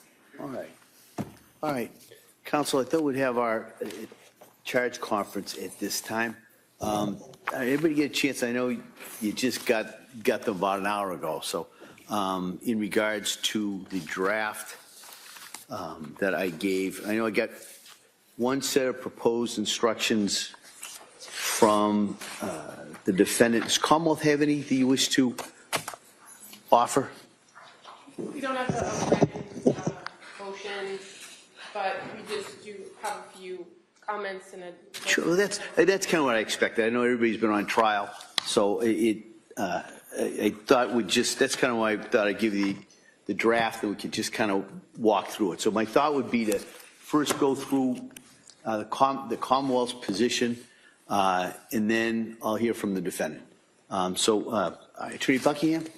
Thank you, Your Honor. In relation to your proposed your draft instructions, I think that Your Honor's instruction regarding criminal responsibility is pretty much the cut and paste of the model instruction. So overall, there's no objection to it. However, the Commonwealth would just like to put on the record that we don't think that voluntary intoxication, the 3 points that were added in to Your Honor's draft are necessary, and I'll just cite to the Commonwealth versus Brown, 449 Mass 747, it's a 2007 case, where it says that an instruction on voluntary intoxication is not required absent evidence of debilitating intoxication. Such evidence must support the inference that at the time of the killing, intoxication impaired the defendant's ability to form any requisite criminal intent.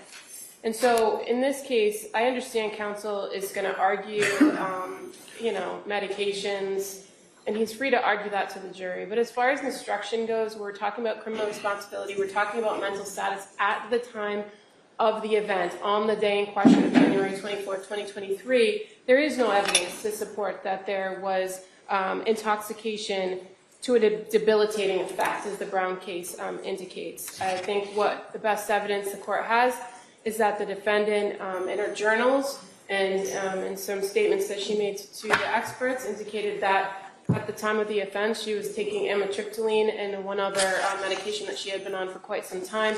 And Your Honor now has evidence that it was a very low dose of amitriptyline, and there is nothing about the observed behavior of her on that day suggesting that there was any debilitating effects of the consumption of the prescription medications on that day. So we would ask that those sections not be included in the instruction. If Your Honor is inclined to include them in the instruction, we are asking that you add a qualifier into it's what's listed as paragraph 3, where it starts to talk about. Is that on page 3, kind of Roman numeral 3? Yes. Okay. All right. Yeah. It says the defendant who lost in substantial capacity I have just described involuntarily intoxicated by prescription drugs. We would just ask that you add on the day of the offense to, again, just be clear to the jury that we're talking about her consumption or the consumption of the medication on that day. I did notice a quick typo on page 4 under Roman numeral 4 in that first full paragraph where it's the consequences of a finding. It says in the maybe 5th line, it starts, if the court concludes the defendant is mentally ill and that her discharge would create a substantial likelihood of serious harm to himself. Oh, gotcha. It's just a pronoun. Right. Okay, no, I appreciate that. As far as the remaining charges, instructions on the charges of first degree with deliberate premeditation and extreme atrocity or cruelty, the Commonwealth has no objection to that. I would just note another typo on page 7. Where Your Honor lists out the Castillo factors. On the third factor, C and D appear to be on the same line, and there are just some numbers in there that I don't think make sense. This is the manner and degree of severity of the force used. Oh, I got you. Yep. And as far as the instruction on involuntary manslaughter, the Commonwealth would object to the involuntary manslaughter, and I would cite to the case of Commonwealth versus Garabedian, which is an older case, 399 Mass 304. It's from 1987, and it says that the defendant, in that case, the defendant argued that involuntary manslaughter was required because of evidence of involuntary chemical intoxication. That was a case where the guy was he sprayed chemicals on lawns, and he had an interaction with a homeowner and ended up getting into a physical altercation with her, strangling her, falling off a ledge, hitting her with a rock, and then strangling her with a shoelace. So in that particular case, the court held that an unlawful battery was quite likely to endanger life and hence could not be classified as involuntary manslaughter. So where it's a wanton and reckless conduct theory, I think that Garabedian is right on point to say that in situations like this, where we have the strangling of the individuals, of the babies, of the kids, unlawful battery is quite likely to endanger life, that it shouldn't be an instruction for involuntary manslaughter. So I'd rely on that case to argue that that is should not be included in the instructions. And there's one more point.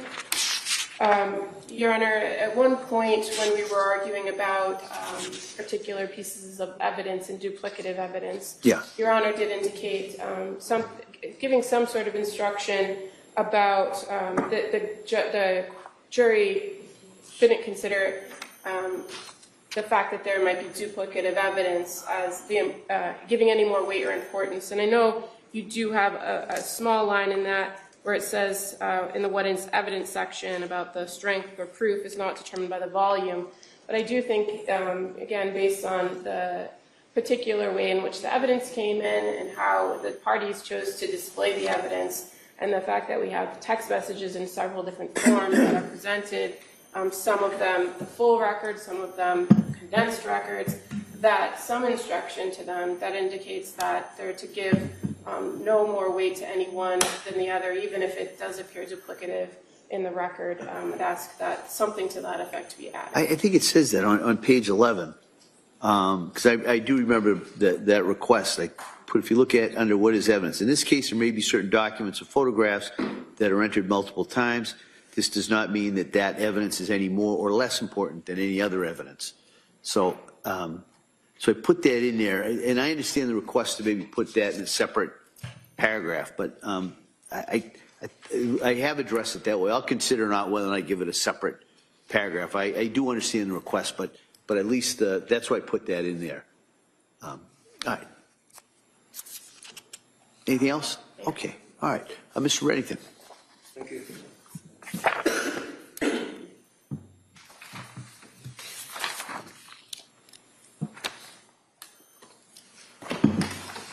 Thank you for the time to review this stuff, Judge. If I may, just going through your proposed instructions, Roman numeral 1, introduction is fine.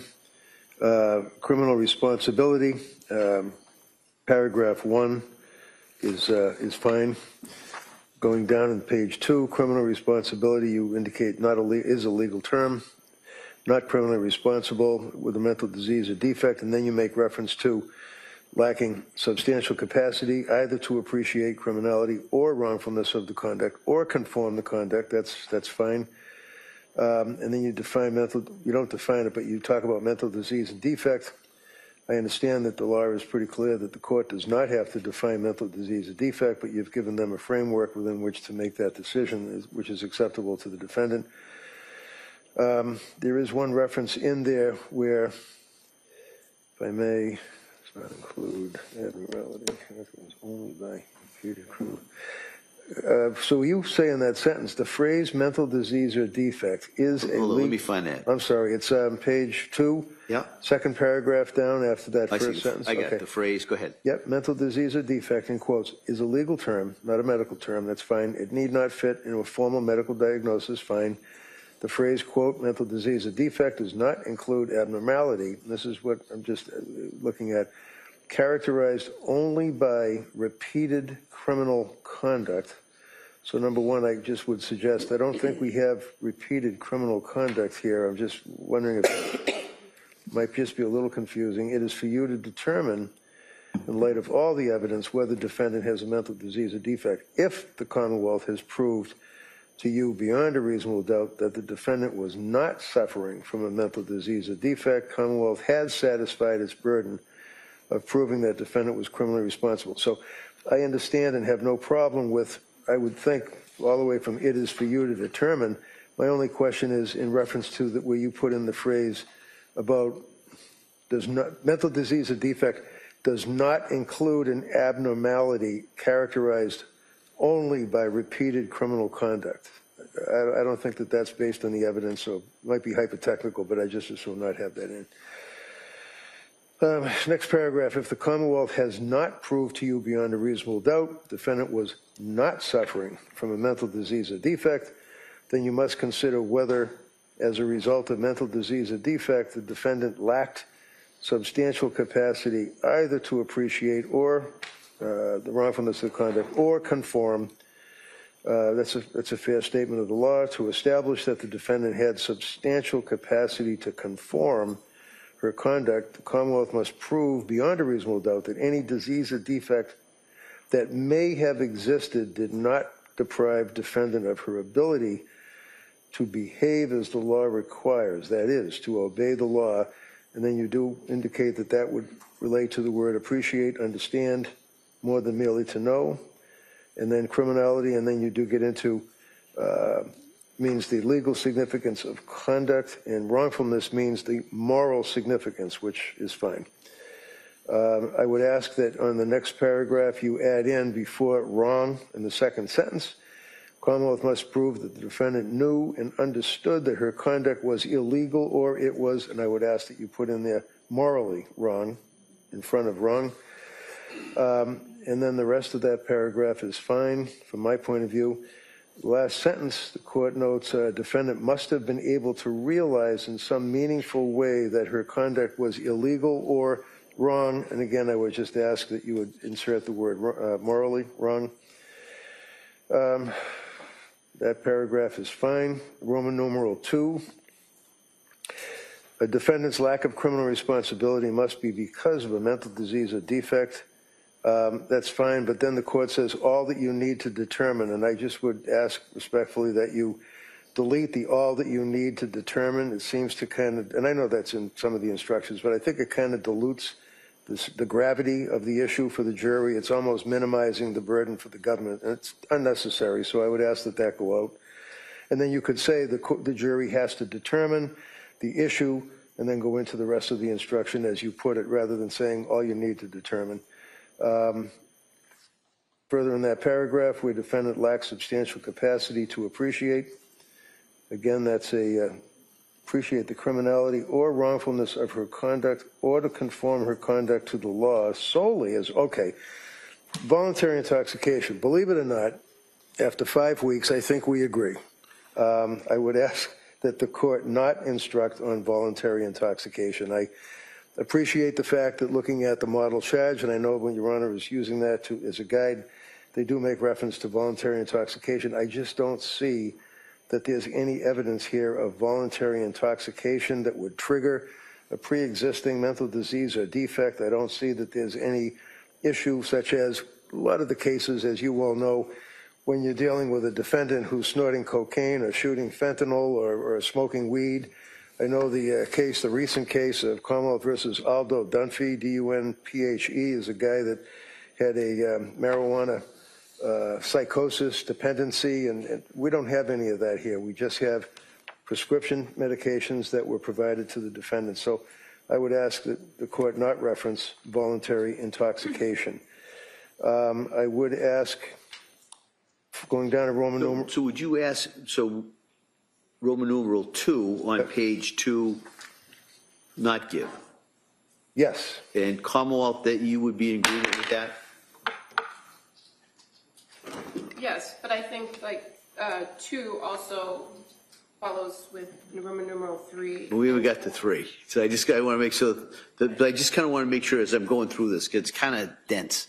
you know, as am I sometimes. Yeah, it is. So I just wanted to make sure. So Roman numeral 2, both parties are of the position not to give based on the evidence as it's developed. Correct. Okay. Yep, All right. thank you. I'll consider that. I'll strongly consider that. All right. And then, so that takes us to paragraph 3. In paragraph 3, if I'm not mistaken, I did.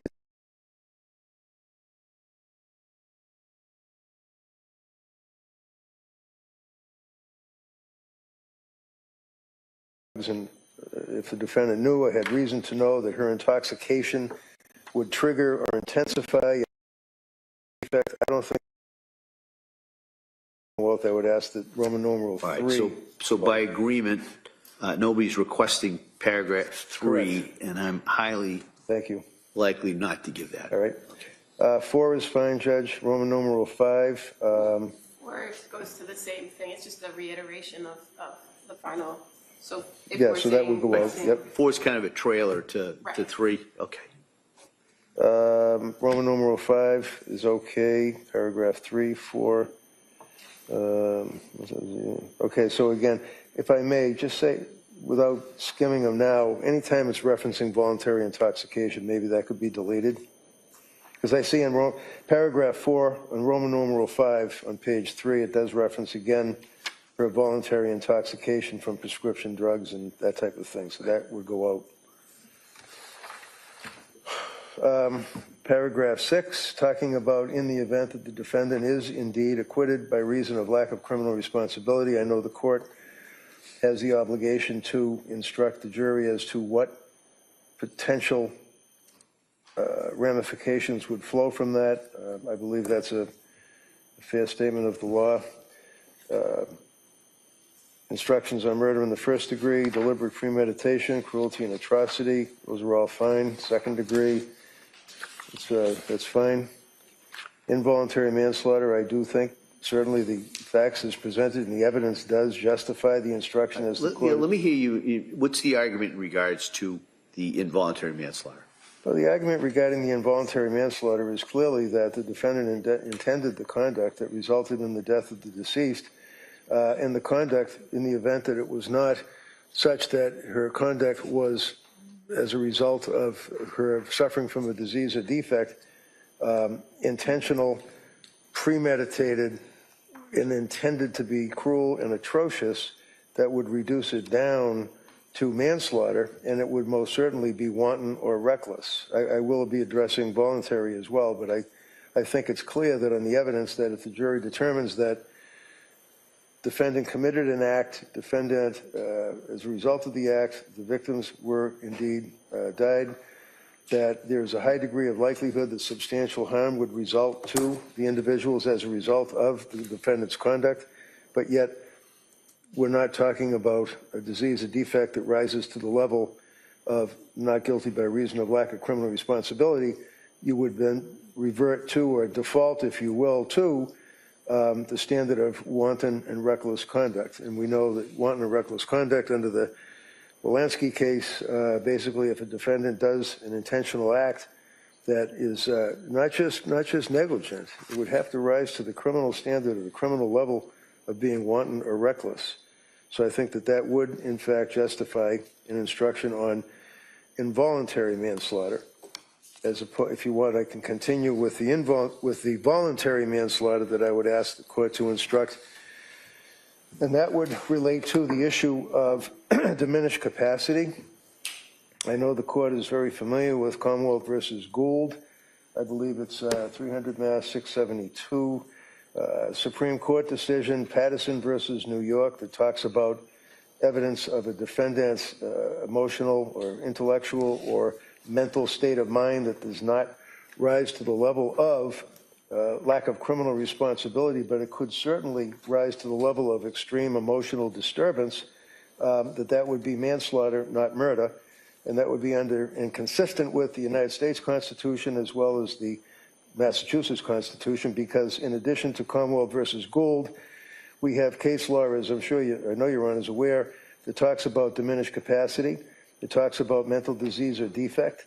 If in fact there's evidence of a mental disease or defect, mental impairment, but it does not rise to the level of lack of criminal responsibility, then under all of those cases I just cited, plus Garabedian at 399 Mass 34, as well as my old case of Thomas Toolin, 490 Mass 698, you can have evidence of mental disease or defect that does not rise to the level of lack of criminal responsibility, but it would mitigate or reduce from the ability of the person to know that what they're doing is in fact cruel and atrocious, to know what they're doing does constitute premeditated malice, a forethought.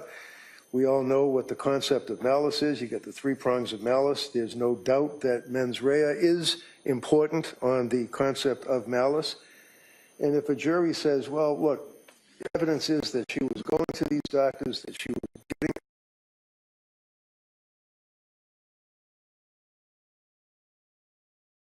I don't buy the postpartum psychosis, but I think that clearly she was over-medicated or had medications that she was involved with, plus her postpartum depression.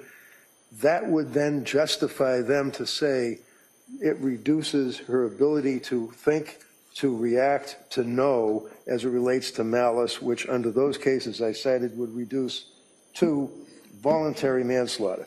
So that would be voluntary manslaughter. The willful wanton conduct would be involuntary manslaughter. Reasonable doubt, obviously, is fine. All the rest of the instructions that you gave, or that you would give, are fine.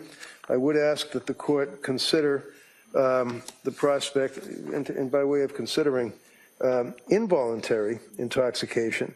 And I did cite a couple of cases, Commonwealth versus Wallace and Darsh, Piantadozzi, as it relates to evidence of involuntary intoxication. And that would apply if, in fact, there's no intentional ingestion of cocaine or some type of illicit drug, but in fact it's a prescription drug that she was ingesting consistent with the drug instructions, if you will. You know, the drug laboratories and the pharmaceutical companies, they market these products.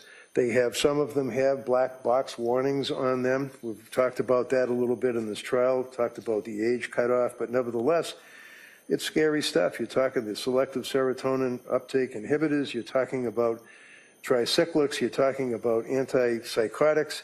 So if in fact this young lady did not have a disease or a defect that rose to the level of lack of criminal responsibility, but as a result of the drugs that she was prescribed, not abusing, not mixing with illegal or illicit drugs, that would allow a jury to determine that it would be manslaughter based upon the involuntary intoxication.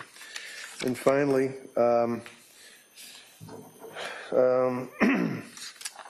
I would ask that the court entertain giving a Bowden charge in this case. We know that the case law under Commonwealth versus Bowden allows the court, upon evidence presented to a jury, of inadequate police investigation. Because if you recall, way back in the day on this case, I did move for a bifurcation, and my argument to the court was that defendants in lack of criminal responsibility cases are really hogtied, if you will, because to have the lack of criminal responsibility, you have to admit involvement in the crime. But yet, when you're trying the case with lack of criminal responsibility, the government still has the burden to prove to a jury beyond a reasonable doubt that the defendant is guilty of, based on the evidence, that particular crime. And if there's evidence of a police investigation that is deficient, a jury does have a right to consider that as a basis of an acquittal. They can consider that for purposes of finding reasonable doubt based upon the lousy investigation. In this case, it wasn't just a lousy investigation. It wasn't even an atrocious investigation. It was no investigation. In this case, Judge, the police, I think we all would agree, even the government, they basically accepted the fact that she strangled the kids are in the basement, she's guilty, and we move on. They didn't investigate anything.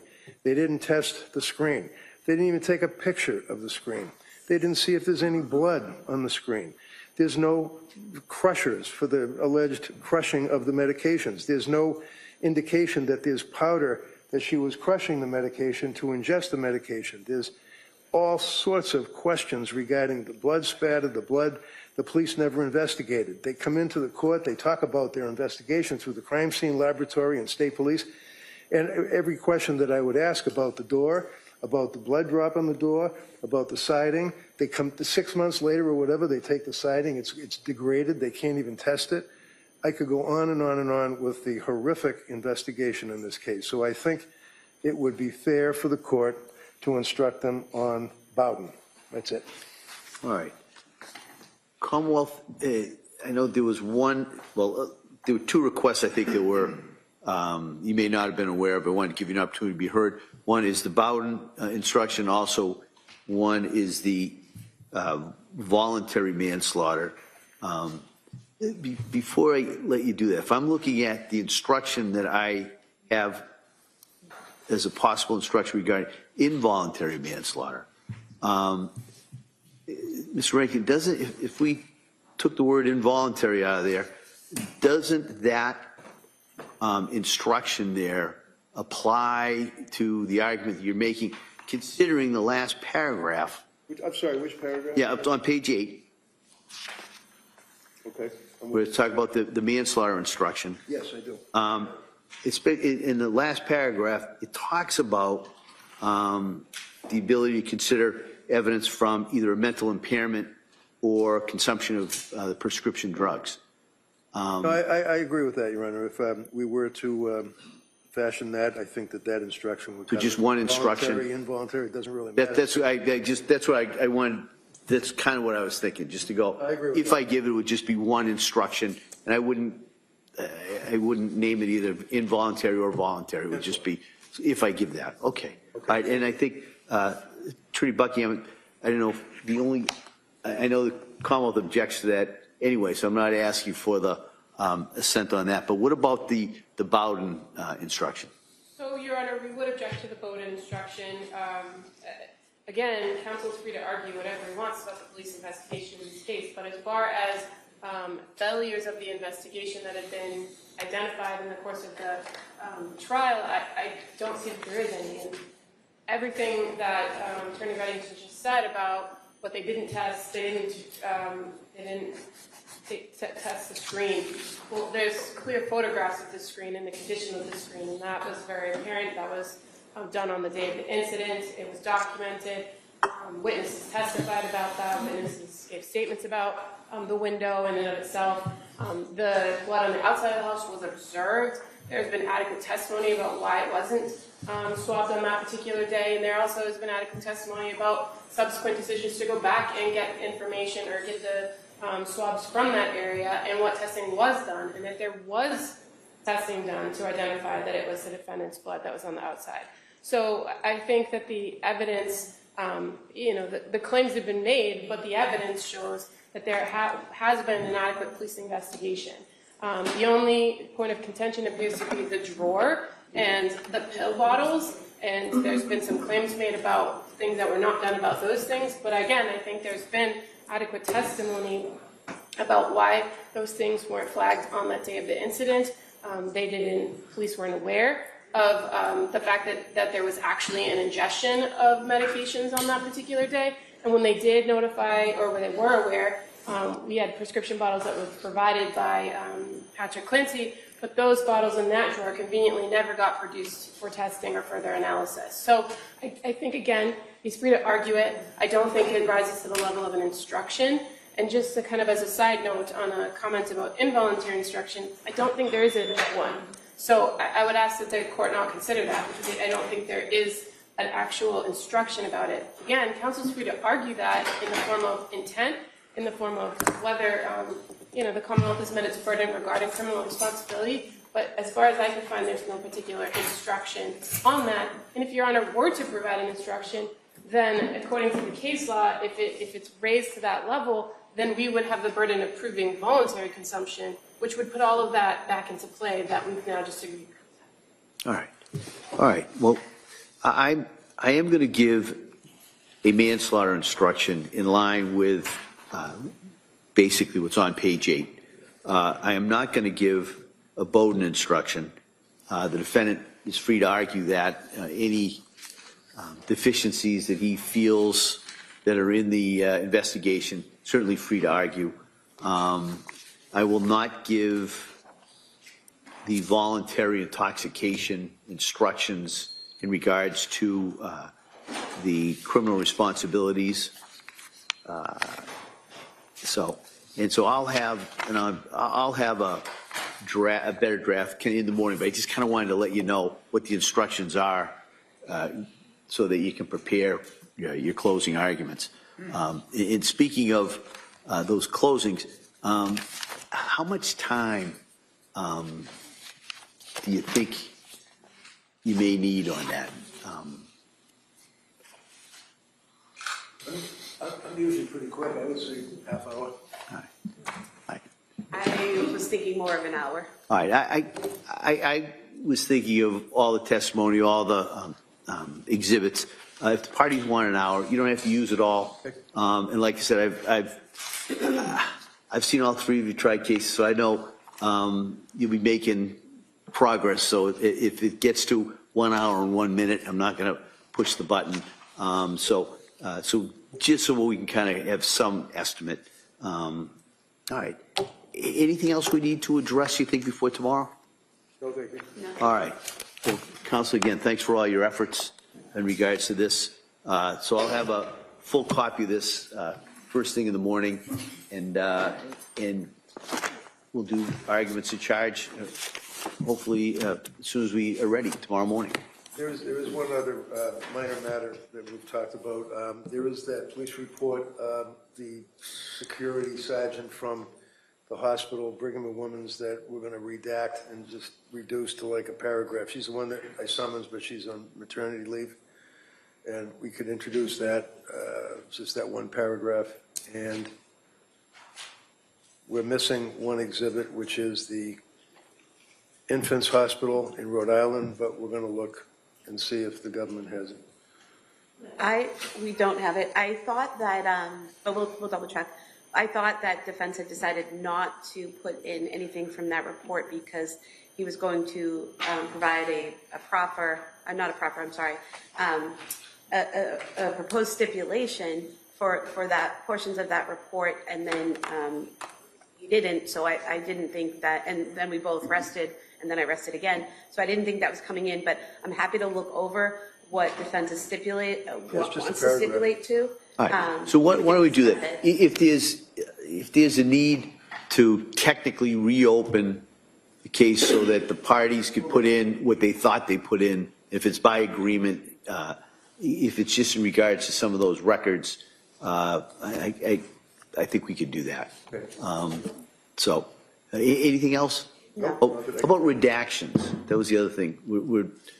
Was it just that one report, a couple reports we're going to have to deal with? I believe that everything that required redaction has been redacted. All right. I think so. Yeah, I'm not aware of anything we have to. All right. I'm just asking. All right. All right. So thank you very much. We'll see everybody tomorrow morning. All right. Thank you.